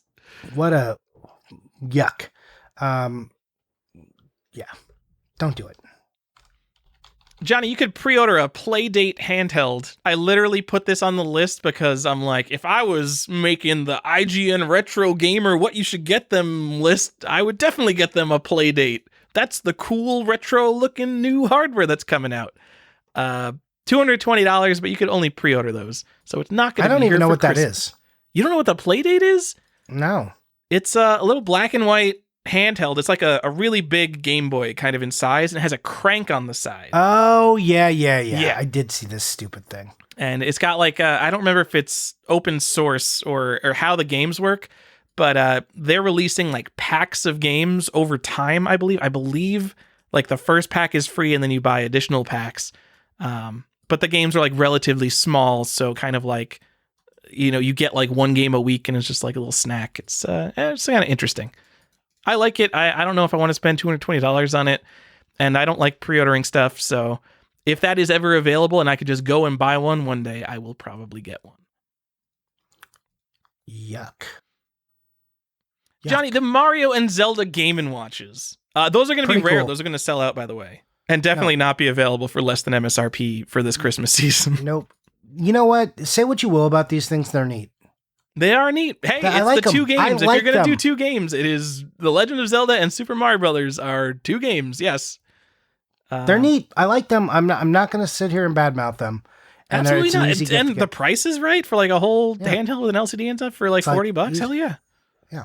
All right. And even as a collector, they come, I don't know, like literally everything should be like this. But they have a plastic box that goes around the cardboard. So it kind of has a built-in box protector in the packaging, so they don't arrive damaged, even when Amazon ships them in a bubble mailer. And I don't understand why this isn't like the standard for limited editions in general. I don't know. I wish if I could do one thing, Tyler, to modern gaming, it would be to convince them of this. Just add a box protector, because you don't. When I'll pay your $2. I'll pay $2 more. Just make it right. Right? Just increase the price by $5. I don't give a shit. Give me the bit of plastic. When I buy my what was the Breath of the Wild special edition? Not Master Edition, which absolutely should have had it. But like the special edition was like $130. You're telling me that all of those every corner got dinged because that special edition was fucking huge, and they all shipped in like shitty Amazon packaging. Just put a tiny piece of plastic around it. How much could that possibly cost you? And everyone is going to be happier with it. Yeah, do it. Look, do it. Whatever the cost is, just double it or triple it even, and I'll pay that markup. Then you're making more money on top of money. Your money on top of money. Stack them dollars. It's fucking Zelda, and like they didn't make enough of those. Like I don't remember if the special edition like sold out quickly. I don't think the special edition was like impossible to get, but yeah, Master Edition sold out right away. I forgot what it was. Was it like $200 or something? Something like that. Make it $205. You didn't make enough anyway, so it was going to sell out anyway. Just I know. It is as obvious as all the things on this list that we're doing right now. Because if you don't know, this is called our obvious section. So I have some for you, Tyler. I'm excited to hear. I bet I haven't thought of these before. No, you definitely have. But we talked about this, and I don't know if we didn't really put it on here. Hey, the Steam Deck is pretty cool, and it's available for pre-order. If someone really loves you, like your significant other needs that like big whammy gift for you. We're talking about emulators, Steam Deck, but don't cheap out and get the $300 one. Like you're gonna want the bigger RAM. Go watch some reviews. I don't know how much. On face value, it looks like the $600 one is just like, why would you buy the other ones? Do you agree? Well, yes, for 2 reasons. So the cheapest screen. Steam Deck, it doesn't have a solid state drive. I think it runs off basically an SD card, which is probably fine for like smaller games and shit. But if you're playing anything like modern 3D games, that's going to be garbage. You don't want that. What was the second thing? The screen. Like the modern Call of Duty games, like that's like a 200 gigabyte game now. So 64 gigabytes is not going to cut it. So you kind of need to get the most expensive one. 512, and you get the better screen. So these all seem like easy It's a ones for better cover for the screen. It's not actually. Oh, it's not. It's not a better. I thought it was a. It's just a cover. It's like it's like an anti-glare glass or something. Oh, well, still. It's literally that's their $5 upgrade that they did for you, just so they could like put it on a spec sheet. Like, come on, guys, buy this. Sure, it's them putting the plastic protector on their collector's edition. No, but you got me. I'm already convinced. Yeah. All right. I mean, I'm 100% with you. Okay. Good. So I looked up, I mean, not that anyone needs us to review a Steam Deck, because guess what? We don't own them. I looked up the Modern Warfare 2 benchmarks for the one that just came out, and apparently like 70 FPS. Like, this is a $650 entire computer, like screen and controls and everything, playing the latest game at 70 FPS, which like perfectly fine for Call of Duty. It's like 800p, so it's not like a 1080p screen. Fucking whatever, who cares? And the latest graphics card alone, if you want an RTX 4090, is $1,600 for one component of a computer. So when you put it into perspective, I realize it's not the most powerful thing in the world, but Steam Deck sure seems like a pretty good deal in terms of PC gaming. Especially if you're into retro gaming and emulation, and you were thinking about any of this other shit, please look at a Steam Deck. I'm very curious. It might go on my Christmas list this year. I'm considering. I want to do that at the end too. I want to know what stuff on this list you're putting on your list. But let me get through my basics here. Hey, Lego. People love Lego. Lego is great. It's a great family gift. It's a great individual gift. If I'm stressed out, I like to sit down and do some Lego. It's fun. It's relaxing. It's an investment. It's a better investment than gold. Look, call it whatever you want, an investment collectible. Boxes, this is the one thing Lego hasn't figured out, like really nailing their box art to make their shit look sweet, to make people buy it. They haven't done that yet. But here's a couple of good ones you can go buy. If you're looking for like a big whammy gift, the Mighty Bowser, pretty cool, about $270. You're going to have to go to lego.com for that one. Nintendo Entertainment System, you guys have probably seen that. It comes with a little TV playing Super Mario Brothers, and it kind of scrolls through World 1-1.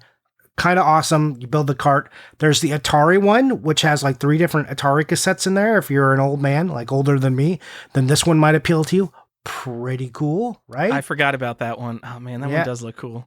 Like all the carts are like, and then you open up the Atari and it's like a little arcade or like a little gaming room in there, like from the 80s. It's pretty cool. There's the Super Mario question block, which is awesome, which also represents Super Mario 64.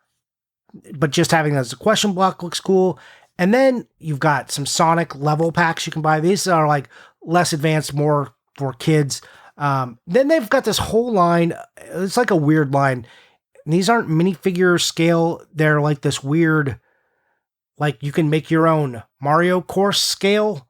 And it's got like a weird, so like it's a whole line. And they've got it from, you've got like Luigi's Mansion themes. You've got catsuit levels. You've got the Lakitu Skyworld expansion.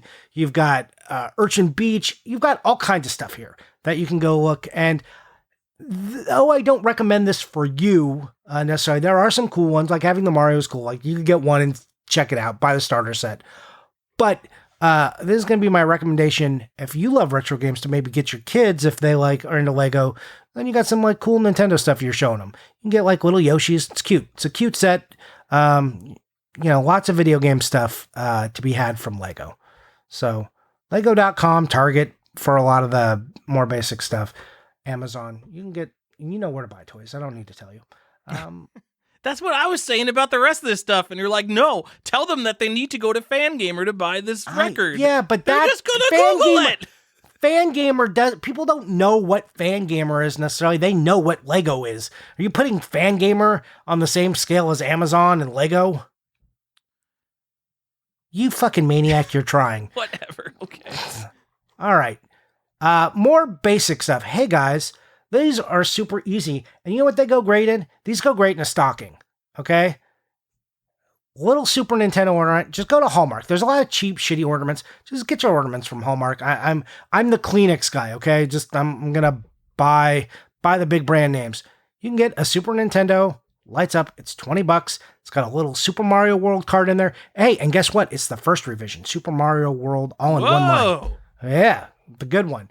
They've got a cute little Yoshi. Hey, they've even got a Sega Genesis for Tyler, who got who wasn't a Nintendo kid. You can play a Genesis. They've got a little mini one with Sonic in there. Pretty cool. They've got all kinds of Mario. They've got Mario in a raccoon suit. They've got a Bowser in a cart.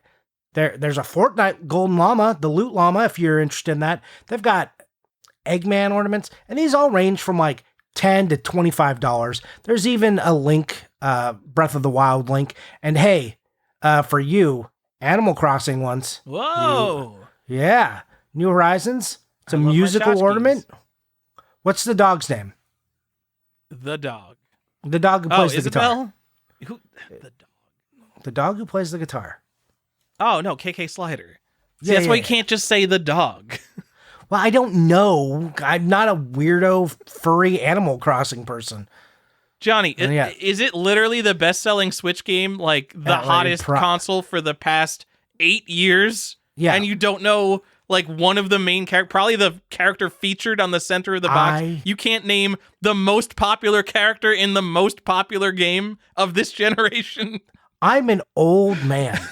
I am an old man. I can tell you Pitfall Harry's name, but I can't tell you about no Animal Crossing. I've told this story before, like, what Animal Crossing as a series kind of got like pushed out at my house because I got my wife this game. This game is like completely, I'm like 100 identified that this is the GameCube one. Like, this should be the game for my wife. She's going to love this game. She loves this type of things.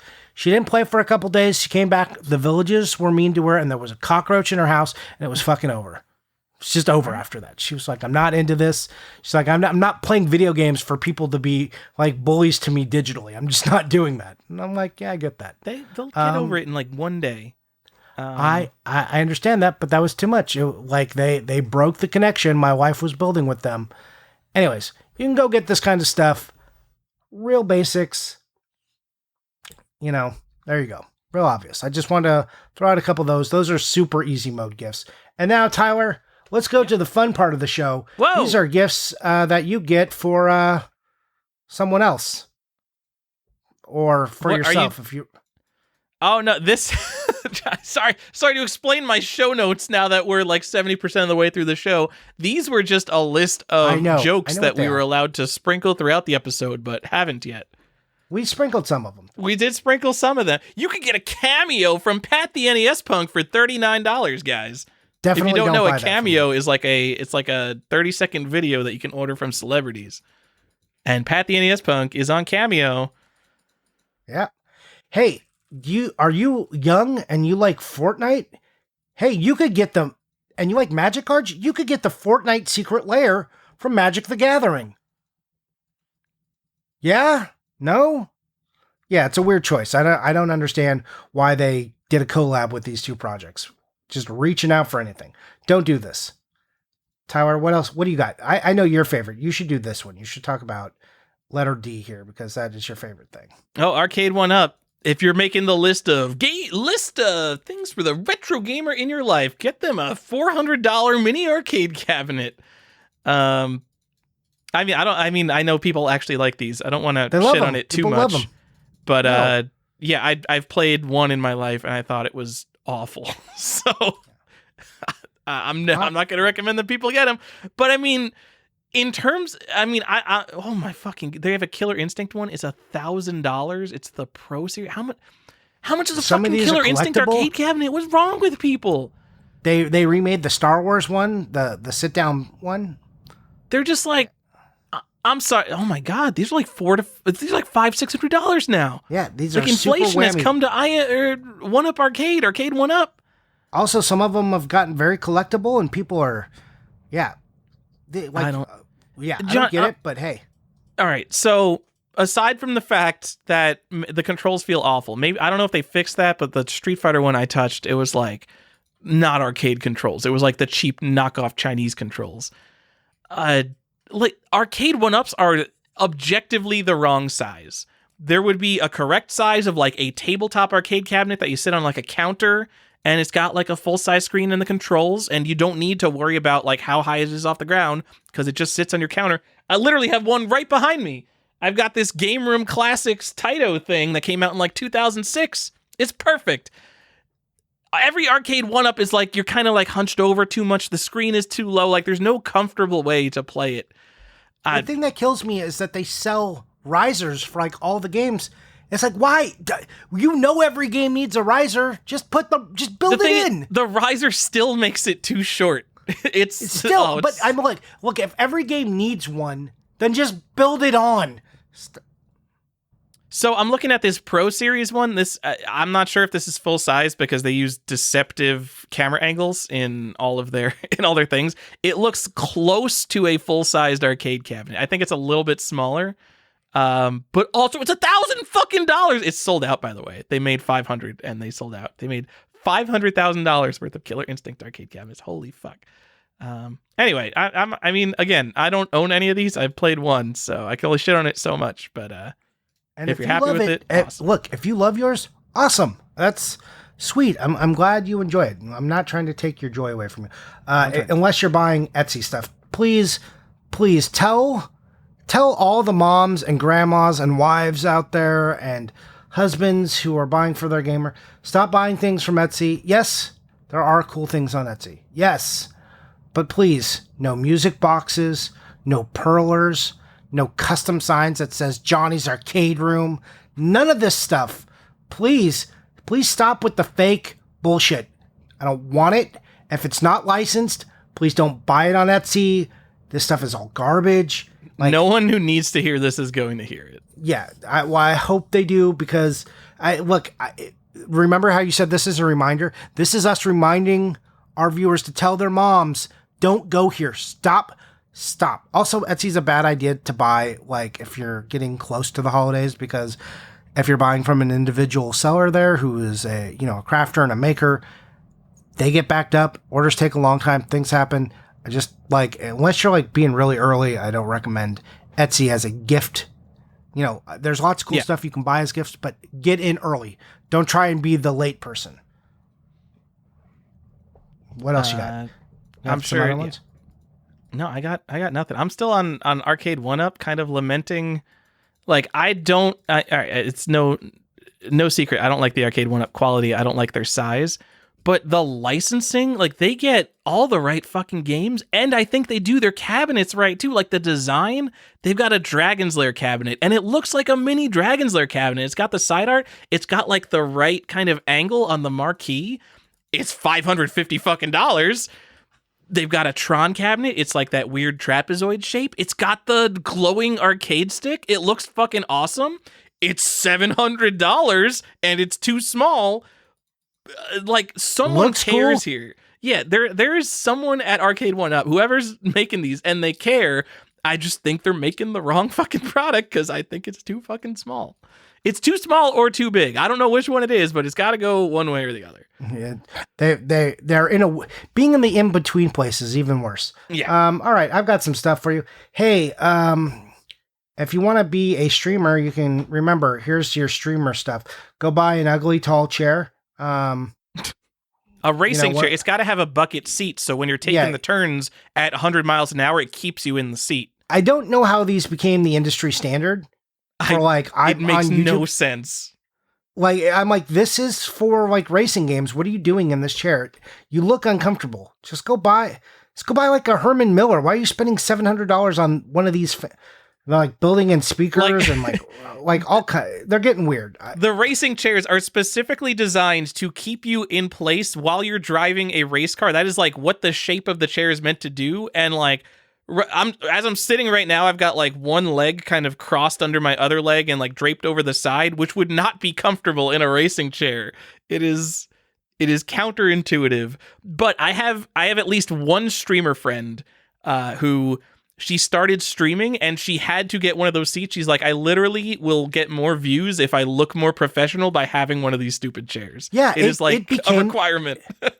Yeah, it became a look, but it's just it just smacks of how bad everything in the streaming community is, because they've all glommed onto this as an idea, but it's just a bad idea. It's objectively a worse choice than a lot of other choices. But if you don't look the part, then you're not it. And so if you want to keep looking the part, make sure you get a Stream Deck. Make sure you have about 400 LED strips. Also, make sure you got like big, ugly tile lights in there that are also LEDs. Just, if you can get those things that like do flames, like that shoot flames. I saw there's things the kid that shoot who flames. Whoa, I don't watch enough there's streams, like little flamethrowers. Yeah, so there's this kid who's got one. He's like a young kid, but whenever he gets a kill or does something cool, it like little flamethrowers go off and like the lights flash and he does a little mini rave. It's kind of awesome. You're just like, wow, you're like, this is stupid, but like you're all in, so I'm for it. But yeah, you can really go in with all the stuff to make yourself look like a streamer. I don't actually recommend you tell but that's like what a lot of people are starting to think gamers look like now. And I do not like it. I do not like the idea that that's our look. I mean, it's too late. We talked about it. I forgot if it was the last episode or the last After Dark, but we are the Game Awards by Jeff Keighley, fueled by dew with Doritos dust on our fingers, sitting in a racer gaming chair. That is gamer culture. I don't see any horizon where it changes anytime soon. And hey, old standbys though, if you really need something and you want to tell your mom, and guess what? These are going to be at your Targets, your Kohl's, your Walmarts. There's going to be everywhere. There's going to be shirts, right? They're going to be themed around video games. There's going to be pajamas, and they're going to say really cool things like, hey, classically trained, old school, They're going to have like NES controllers on them. Back in my play. Yeah, that might be a podcast. Ooh, gross. I wonder if we're going to start to see N64 controllers on there. Anyways, all that's coming. So if you really want, if you want to avoid those gifts, use our list. That's what I'm saying. Tell your friends and family about this. Make them listen to this episode because that would help us anyways. Or just, make a really nice Amazon list and like direct people. Help people out. Help people buy you a cool gift. They want to get you stuff you like. No one wants to get a bad gift. No one wants to give a bad gift. So let's do our part and help each other out. Yeah. If there's anything that I hate more is having to think about someone and get them a thoughtful gift. Like, you send me that Amazon wish list, like, I don't care what it costs. I'm going to get the best thing, and you're going to be happy, and I'm not going to have the stress of trying to buy you a thoughtful gift, because fuck getting thoughtful gifts. You are ridiculous. I mean, if you don't give me a list, if I don't know what to get you, I'm getting you something consumable. And you know what? If you're an adult, it might be a bottle of wine, because you know what? That's the easiest way to say, well, look up how much this cost, then you'll know how much that I love you, because you know how much I spent on it, and everybody likes wine. So there you go. I don't like wine. Well, I would never get you a bottle of wine, so it's fine. Does Carly like wine? Because I wouldn't know what to get her. We both do not like wine. Man. All right.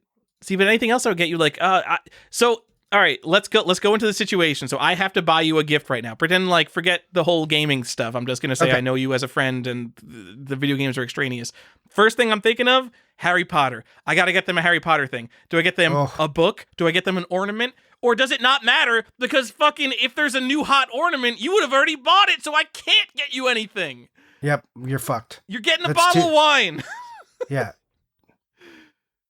Yeah, ask for that Amazon list, please. Yeah, exactly.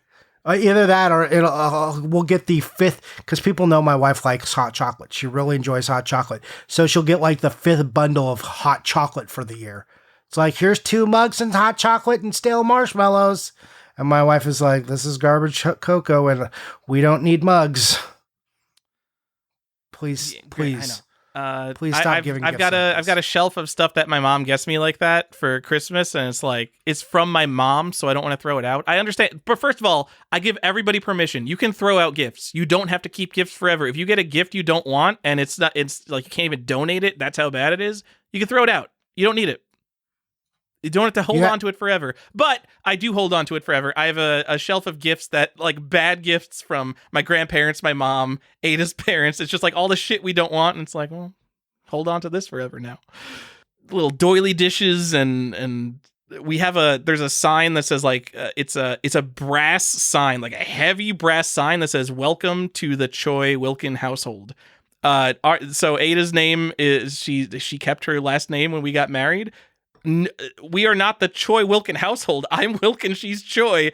And they made a sign. Not that I would have put a fucking brass sign on my house, but it seems like it was kind of expensive. So now I'm going to hold on to that sign the rest of my life, I guess. For forever.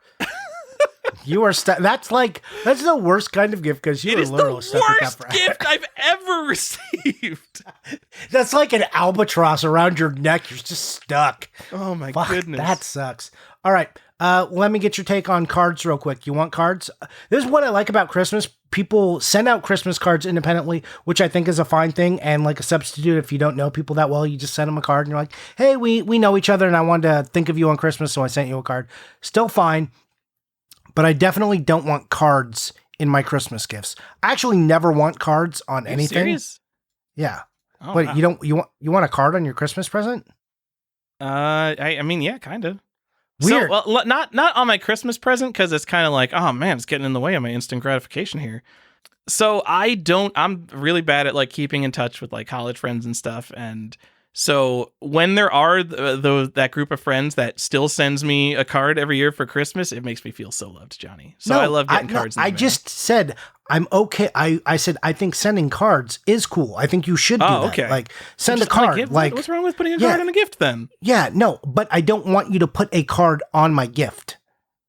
I don't want a card on my gift. If we're in-person gift giving, you can give me a Christmas card, cool, but a card specifically like, Merry Christmas, Johnny. Hope you like the gift. I don't want that card.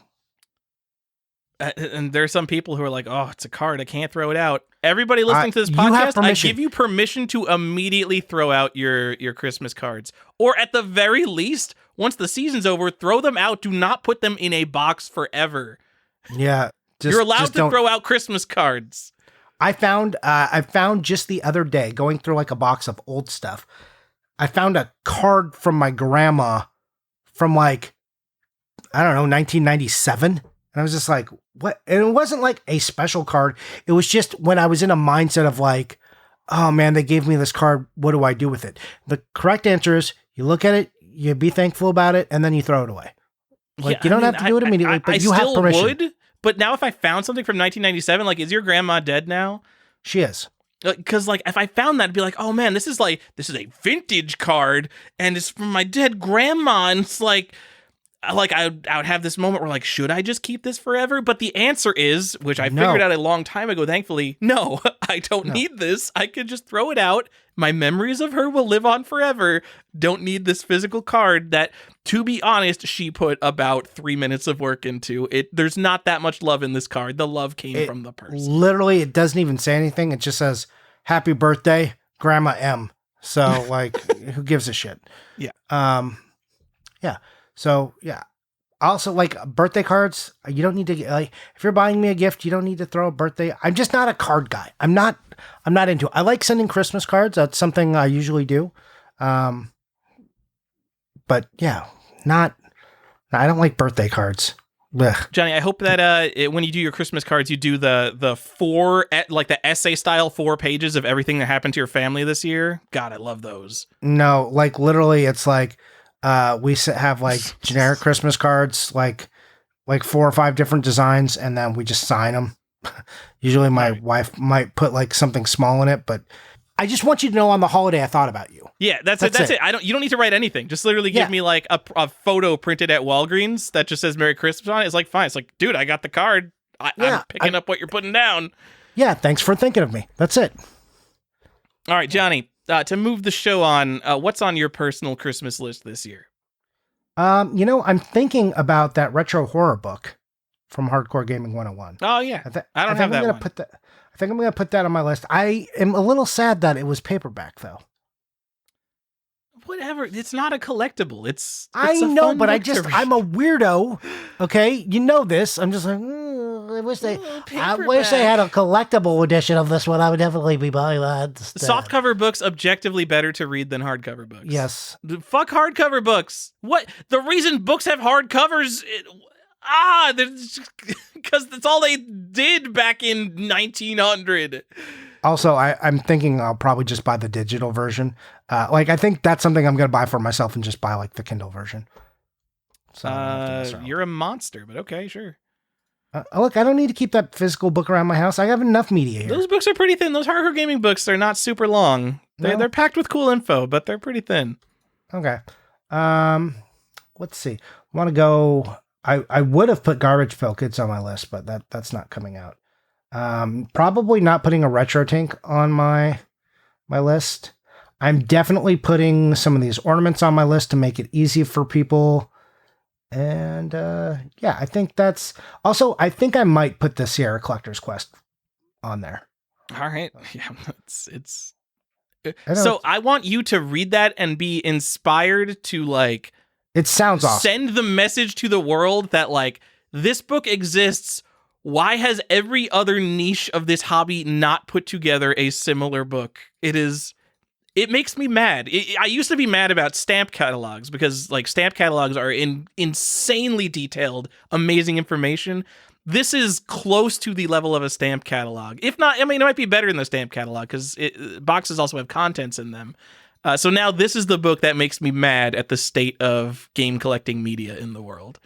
It's that good. It's so good it makes me mad. Good. Excellent. Yeah, no, I'm into that. I'm also into maybe the History of Sunsoft. That sounds like pretty cool. And maybe a Steam Deck. Maybe as my like big whammy gift. Maybe that's pretty big whammy gift. Yeah, maybe I'll put that on there. My big whammy gift is a $100 packing puzzle. It's a box and then it has ball bearings, and it's hard to put all the ball bearings in the box, Johnny. I love puzzles are great. Okay, but like what from this list, what are you adding to your Christmas list? Game Engine Black Book for Wolfenstein 3D. Got the Doom one and it's amazing. Let's get the Wolfenstein one. Undertale Collector's Edition for PC. I already said I literally have it for Switch. I decided to get Switch over PC, but I want the PC one too because that's the thing. Is that still on sale on FanGamer? Yeah. So all those collector's editions are still on sale. I realized they've been on sale for years. I don't care. Those are all like Hollow Knight will be one of the best remembered games of this generation. Get the collector's edition. I don't care. That's a collector's edition. You know, even those collector's edition, they're a little bit big, but they're in the realm of like the double-sized DVD case, really more like a 3 or 4 times the size of a DVD case. They're not like the big box that you don't know what the fuck to do with. They all fit on a shelf. Okay. I've got the Untold History of Japanese Game Developers. That's a book we didn't talk about. Guess what it's about, Johnny? I've got History of Digital Games Developments in Art Design and Interaction. That's a game history book that goes back to like the 1930s and like pinball and old electromechanical games. It's very much something I would read. I've got Seeking Redemption, the real story of the beautiful game of skee-ball. Oh my God. It's a $60 hardcover book on skee-ball history. And let me go back. To know your whole thing. I wanted to know from this list what you. Yeah, well, I've only got like a couple things from the list, so I'm just going over some books I didn't even talk about. Johnny, the oldest thing on my Amazon wish list, we're coming up on 10 years, and in 3 months, this will have been on my list for 10 years. The Bingo Pinball War, United versus Bally, 1951 to 1957. That's a book on an extremely specific part of pinball history for bingo games. That's not even pinball. That's like a pseudo gambling game that was popular in the 1950s. And my relatives know that I've wanted this book for a long time, but because they think it's so stupid, they're unwilling to buy it for me. So it's the easy thing. I'm doing the easy thing of giving them something they could literally buy on Amazon. It's a $40 book. It's not even that expensive. It's the thing I want, and they literally won't buy it for me. Well, that's part of why I throw out the basic list, because people will like look at this and they're like, I don't know what this is. I don't want to buy this thing I don't understand. Yeah, pretty much. Come on, I like pinball. Just pretend it's a pinball book. So it's also like this really amateur thing. Like, I'm sure that the information inside there is literally priceless. I'm sure it's the absolute best reference for information about 1951 to 1957 bingo machines that's ever been written. But it also looks like something that someone threw together in Microsoft Paint, because I'm sure it was written by like someone who's 75 years old, and it has 5 reviews on Amazon, and it looks like, you know, a little bit like a low budget production. But I want to know. I want to read it. Let me read this I don't know book. what happened. I don't know what happened here. I used to have your Amazon wish list on under my friends thing, and now it's not here anymore. Did you remove me? I didn't remove you, I don't think.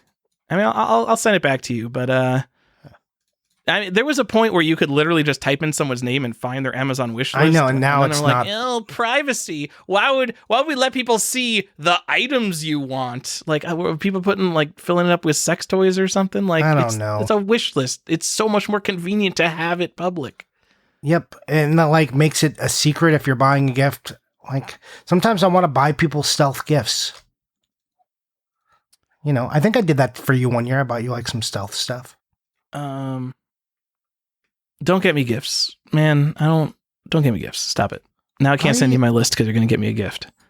No, I'm going to just send you a card. Okay, fine. All right.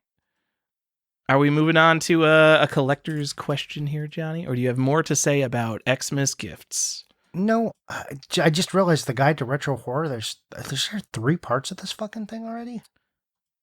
That book's been out for a while, Johnny. Go get him. You love that shit. I do. I didn't even know it was a thing. People are like, I bet Johnny just got all his games from this. I'm like, I didn't even know it was a thing. Oh my God, there's volume 8. God damn it. There's 8 volumes. I'm lost. I'm going to be here for so long. Go. You can get 8 Christmas gifts in a row. There you go. Perfect. I'm definitely buying this on Steam now or on Kindle. I can't be buying 8 volumes of this thing. I don't understand. You have 10,000 video games, and you're like, oh, eight more. And how many Harry Potter fucking books you have? And you're like, I don't have room for 8 books in this house. And I realize that's, I do the same thing where I'm like, oh, a big box PC game. I don't have room for another one of those unless it's one of the ones I'm going to buy on eBay this week. Yeah. How it goes.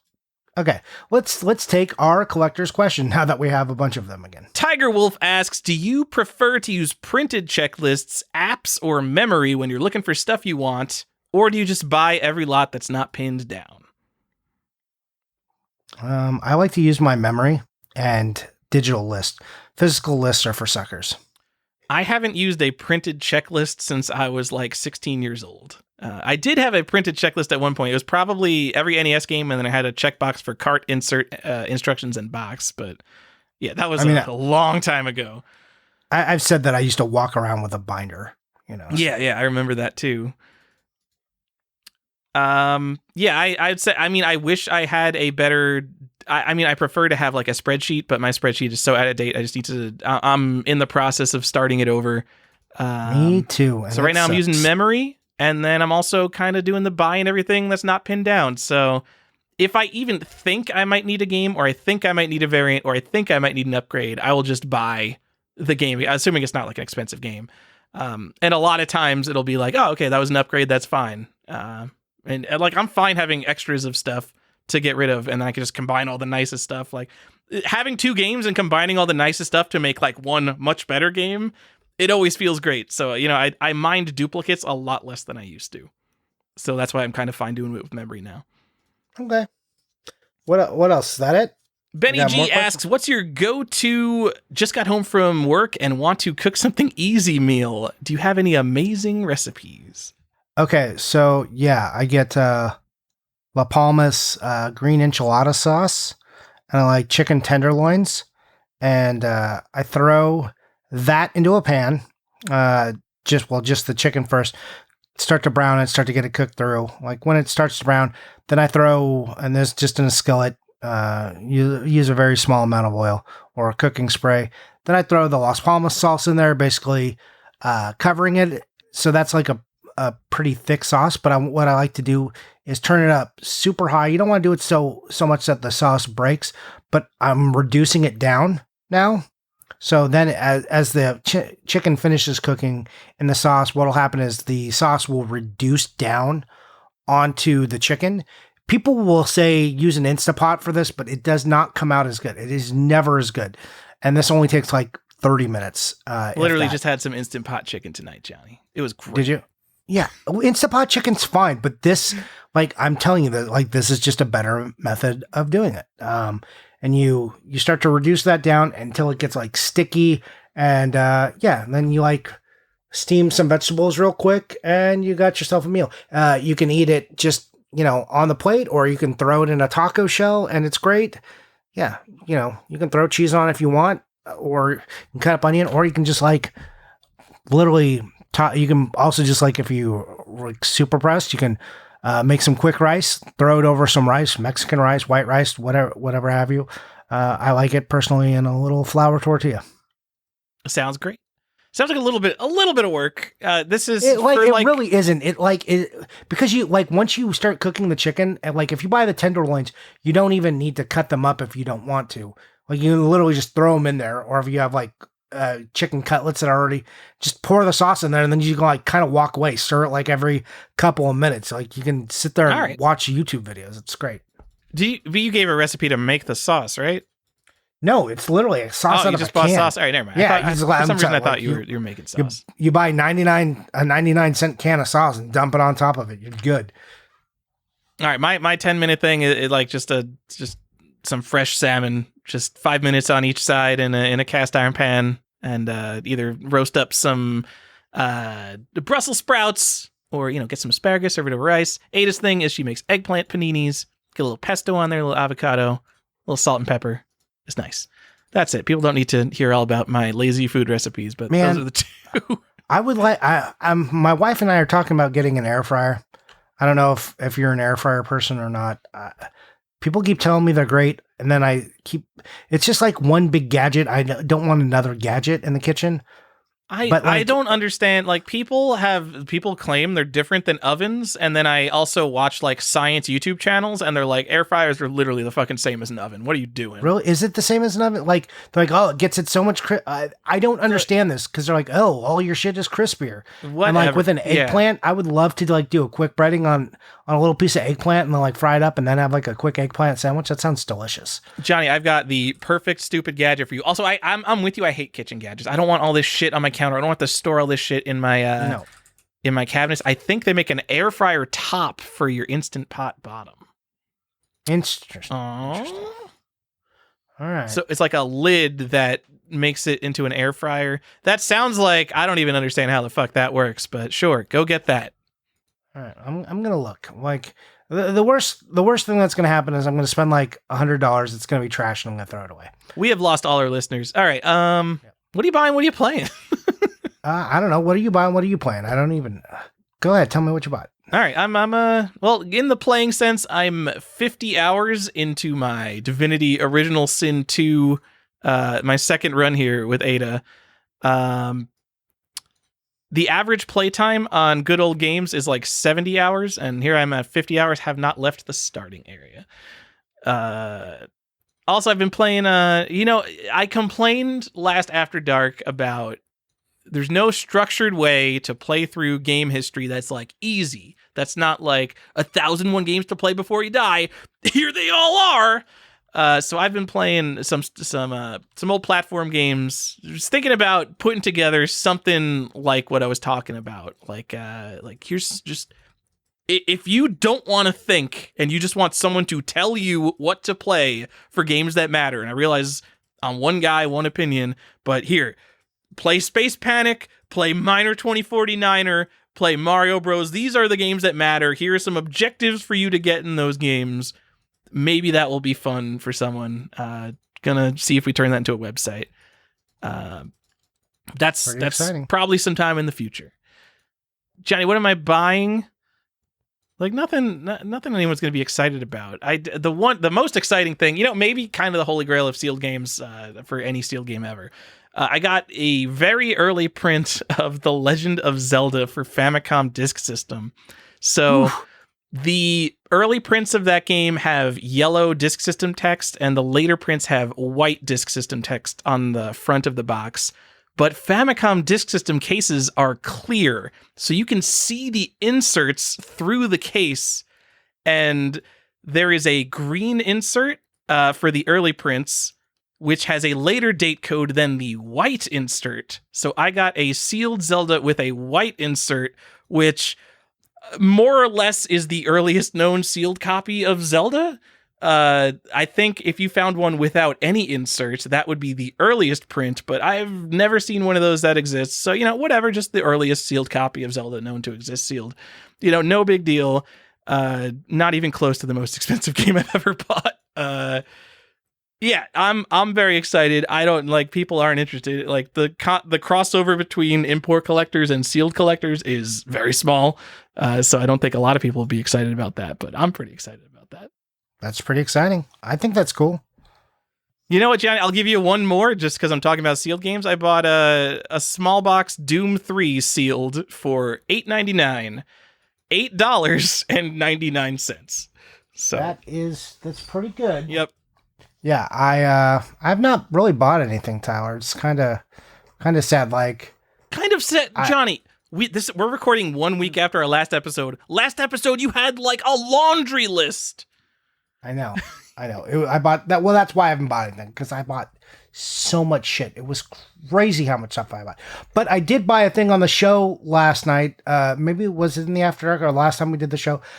It was the Fleer Ultra X-Men cable card from the Game Gear game, and it came. Whoa! The seller accepted my $4 off.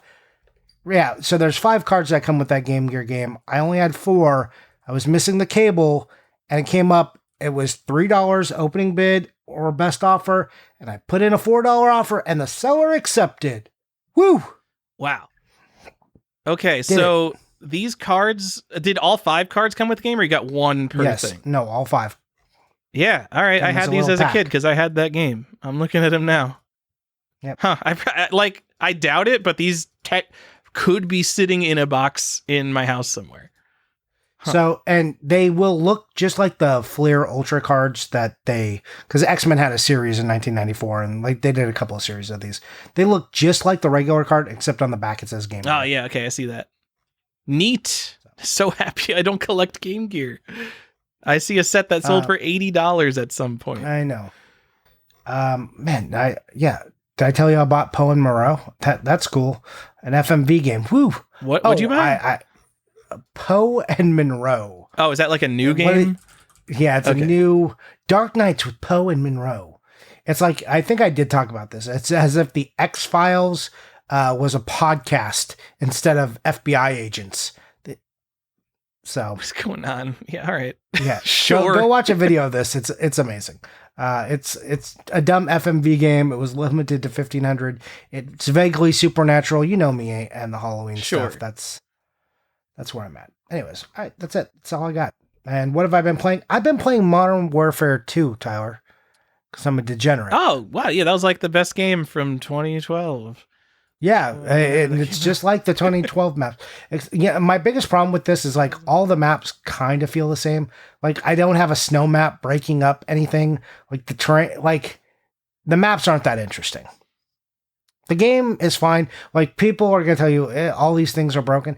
And it's true. There's a lot of dumb shit that isn't broken. The core gameplay is fine, but a lot of the quality of life stuff isn't baked into the game yet. So you can tell they were Johnny, pressed for time. What is this? The 20th Call of Duty game? How do they not have it? It should be a copy pasted template of everything that works from the previous games. It should be so easy to make a Call of Duty game. They redid the menu system, and the UI is bad. Also, I don't understand now the split between Modern Warfare, and then Warzone. Can we just have one thing, please? If you want to make a Modern Warfare campaign, go make a Modern Warfare. Is Warzone the thing that we're all going to play? Just do one. I think it's fascinating. I'm not trying to figure out because I think it's a little bit confusing when you go into a game like that and it splits things up. But in the back of my brain, it kind of I feel like this overwhelming feeling that there's more content than there probably is, just because it's split up in a way do I want to play Warzone or Call of Duty? The way that those, when you boot up a modern game and it gives you all these options and then there's a store to buy more shit, it just feels like there's, they're what are they called? Live services. They want to be a game that you live in forever and constantly has new stuff coming out. Except that this one is broken, and Warzone isn't out, and you start the game and it's preseason. So if you bought the collector's pack, some of the stuff that you're going to get isn't available to you yet. And then some features were turned off. So they give you these tokens for double XP for weapons and double XP in general. And like those things weren't turned on when you bought the game because shit was broken. Like, and you're in preseason. So what does that mean? Are you ranking up it, Tyler? Also, you get these double XP tokens and you turn them on and it's like for an hour. But I don't know if that's an hour running clock or an hour in game time. I don't know what that is. And also, like, sometimes the game just drops you. So do I lose that time because I don't get any weapons XP if the game just drops you, which is annoying. There's no timer, Tyler. There's no timer to tell you what's going on. You can't even figure it out. You're just like, what is happening? And sure, maybe I could Google all this and go like, do some investigation.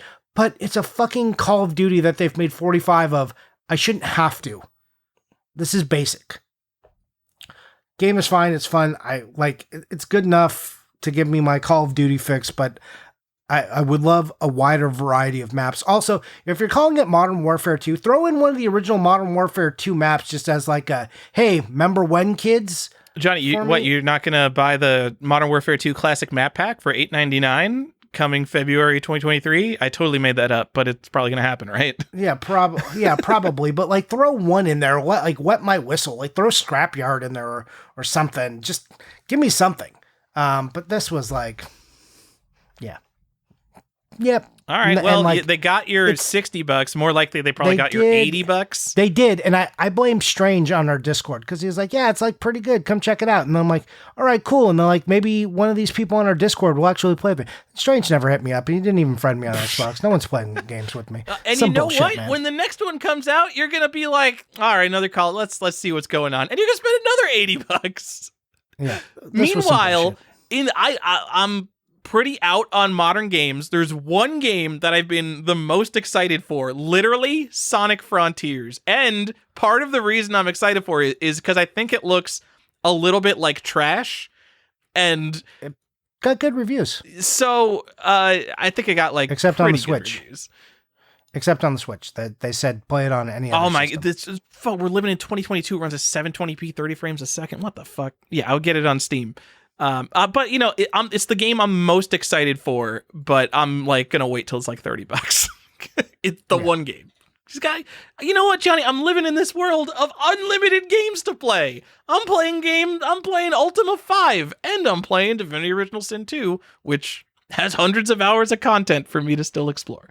So, no problem there. But what's just to speak of what speaks to me about of Sonic Frontiers specifically, what's the horror game that you recommended to me?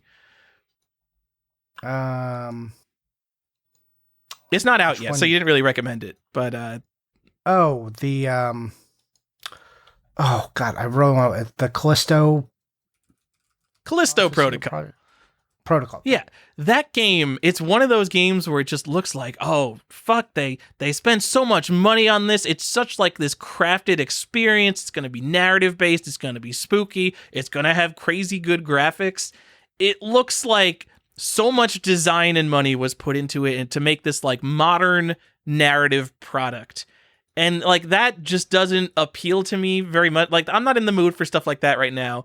You go over and look at Sonic Frontiers and it just looks like some Sonic fans went into Unity and just started throwing shit on like a blank map. It looks like a mess. And it's just the polar opposite of how something like the Callisto Protocol looks, that I'm excited to play something that looks just like a fucking mess that is very much just like a fucking video game and not like this huge crafted narrative experience. Yeah, well, what are you going to do, Tyler? I'm going to play it when it's 30. This is what speaks to you. Get your Frontiers. Johnny, you got anything else? It's a weird way to say Frontier. What? You say Frontier weird. Frontier? Or different. Yeah, you keep calling it Frontier. Frontier. Sonic Frontiers. Okay. Yeah, see, there it is again. It's like a weird stress. Frontier. Frontier? The podcast is over, but we've still lost all our listeners somehow. Yeah. Yeah. Anyways. Hey, that's the show. Thanks so much for listening. Tyler, where can we find you? I'm on Discord probably, but also the Video Game Sage and Instagram. I'm Default Gen, Default GEN. Yeah, and I'm Johnny_Iucci on Instagram occasionally and mostly on our Discord. And if you want to hang out with me on the Discord and tell me you want to play Call of Duty with me and then totally not do that, you can do that by joining our Discord, by being a member of our Patreon. So you can go to patreon.com/collectorsquest. Pay $2 to get access to the Discord, or $4 to get access to the After Dark, and $6 because you really like us and get access to everything. But $4 is the sweet spot, so that's what I recommend. Anyways, thanks so much for listening. We really appreciate it. I hope this guide helps you tell people how to give you gifts. I hope you get great gifts and have a nice holiday. That's it for the show. Thanks so much. Bye! That is our show. If you have better Christmas gifts ideas, we don't really have comments anywhere. Go to the SoundCloud, the Collector's Quest SoundCloud page. You can put a comment there. I don't care if you make something. Go shill your book, shill your game, whatever. I'm not the police. Let us know what we missed. Errata for the show, I said that the most complete documentation of an NES game being programmed ever was from Clearvis, but his YouTube channel is actually under the name Michael Chiaramonte. Go check it out if you like programming. Thank you to 8-Bit, 8bit.bandcamp.com. Like the monkey, he does our intro music. And thank you to the patrons, Richard, patron number 1 Bowden, Canadian Variant Alert, Chris Glidden, Nintendo World Champion, Daniel Jacksvik, High-End Collector, Andrew Brim, Greetings Stranger, I'm not surprised to see Andrew Shelton around here, 50 Hertz is good enough for me, Andre. Video games were meant to be slabbed, Brandon Ackley, Brian Gupta, Npaki and Rocky with Becky, the strictly limited super rare Bruno, coin-operated Cameron Couch, Super Cedric Clark 2 Turbo, Fat Cat Collector, Chris Jackson, Chris SNK, Too Many NS Accessories, Morozek, Johnny's GBA Hookup, Coffee with Mr. Saturn, Playing with Power, Connor Strange, The Last Game You Need for the Set, Corey O'Brien, Unpunched Hang Tab, Dustin Beagle, he has returned to judge this city, Eric Addison, What Are You Buying, GBO Metric, Red Pyramid Thing, Jonathan Shados, Joseph Garris, he's just out there having a good time, achieving his goals, proud of you. The Nintendo Tape Archivist, Joseph Leo, The Chosen Undead, Joshua Gelb. Josh wants a new nickname. I don't think he knows what The Chosen Undead is. I say pinball guy. Joshua, you get a new nickname that I made up in 2 seconds because you want a new nickname. The Pinball Guy, Joshua Gelb, Lance Lord Hardstyle Z, Commander Mark Halstead, and this is his favorite store on the Citadel. The Degenerate, Matt Fall, posted in the Discord right now, Michael Chiaramonte, Mint Condition, Mora Bros, Mr. CIB, get your loose Genesis carts out of here. Nicholas, Mad Dog McCree DiMaggio, Focoland Employee, Platform Agnostic, Read the Game Shark, The Famicom Box, Retro Game Enthusiast, They Could Be Ghost and Goblins Twice, Shefish, Sean, The Gamer Collective, The New Craft, Who Could Beat Mega Man Without the Pause Trick, Previously Unknown Variant, Tim Walker, From the Internet, Todd Fisher, Can't Put Limits on Collecting, VG Collectaholic, The Millennium, Will Joe, Keeper of the Zelda Variant, 0x Def Code, Previous Game Collector, Adam Kavanaugh, getting the full PS2 set because Stefan won't, all caps. Speaking of PS2, Pokazoid Collector was just in the Discord talking about the PAL exclusive PS2 game Evil Twin Cyprian's Chronicles. I have never heard of this game. It has a very creepy Tim Burton-esque look to it, and it is like $7 on ebay.co.uk. I don't know. For the holiday season, creepy little kid Tim Burton platformer. What a 9.8 A++ Benji, the actually rare Bird Dog Gaming, dropping the Mario 64 Penguin off the map, Brandon Chalker, Brandon Rogers, whose favorite episode is the wrestling episode, Christopher Piper, still shaking from what he found at Goodwill, still finding deals in 2022, Colton Murphy, a winner is him, David Green, Derek Lauer, who made me edit this show, 2 shows in 2 weeks, Derek Lauer doing a good job, Don Libby, the hero of time, Double Ugly presents Double Ugly, the official game of the movie, actually understands the Zelda timeline, Jeff Pierce, the actual Shinobi, Jasonic the Kid, Jeff the Game Boy Farris, he is Error, Jeff Russell, Jeremy Jarvis, here for the Pog Talk, Jeremy Matson, and the Order of No Quarter. Joe actually plays his game's Champity, video game art collector because video games are art, Justin Chachio, Kevin Zylog Z80 Zaker, Strands Type Game, Chris Shipley, what a horrible night to have living in bits, Nick the Video Game Database Morgan, Homebrew Mastermind Vertov, Off the Map NZ Collector, the primary guy who collects Korean releases, Peaceful Games, Dungeon Master Reed Stubenik, the promoter, Retro RPG Podcast, Halo, Sean Razine, Tex, who collects for Jaguar, Tom Obscure Variant Chaser Chase, Saventorian, he knows all 97 Nintendo games, 32 bits or less, do the math, Andrew actually collecting N-Gage O, Ben Parker, a bad enough dude to rescue the president, Chesno, all your base are belong to him, Colby, he is Sinistar, Corhagen does what Nintendo don't, Danny McArdle, who thought this was the Retronauts Patreon, the Modern Database, Danny Gomez, Darius Sadat, welcome to Die, the Philatelist, Dork Overlord, my childhood PlayStation idol, Game-Rave.com, Rip and Tear, Jackson Kubler, he is 8-bit, John Brown, Joseph Rogers got 50,000 on Double Dragon, collector of everything, including Atari, Kalen McAteer, video game console modding guy, MP3, Sam, Sega Mark III Marks, Sean the video game Illuminati LaCroix, and Hedgemon of the Geek Empire, Baldor the Great. Thank you guys so much.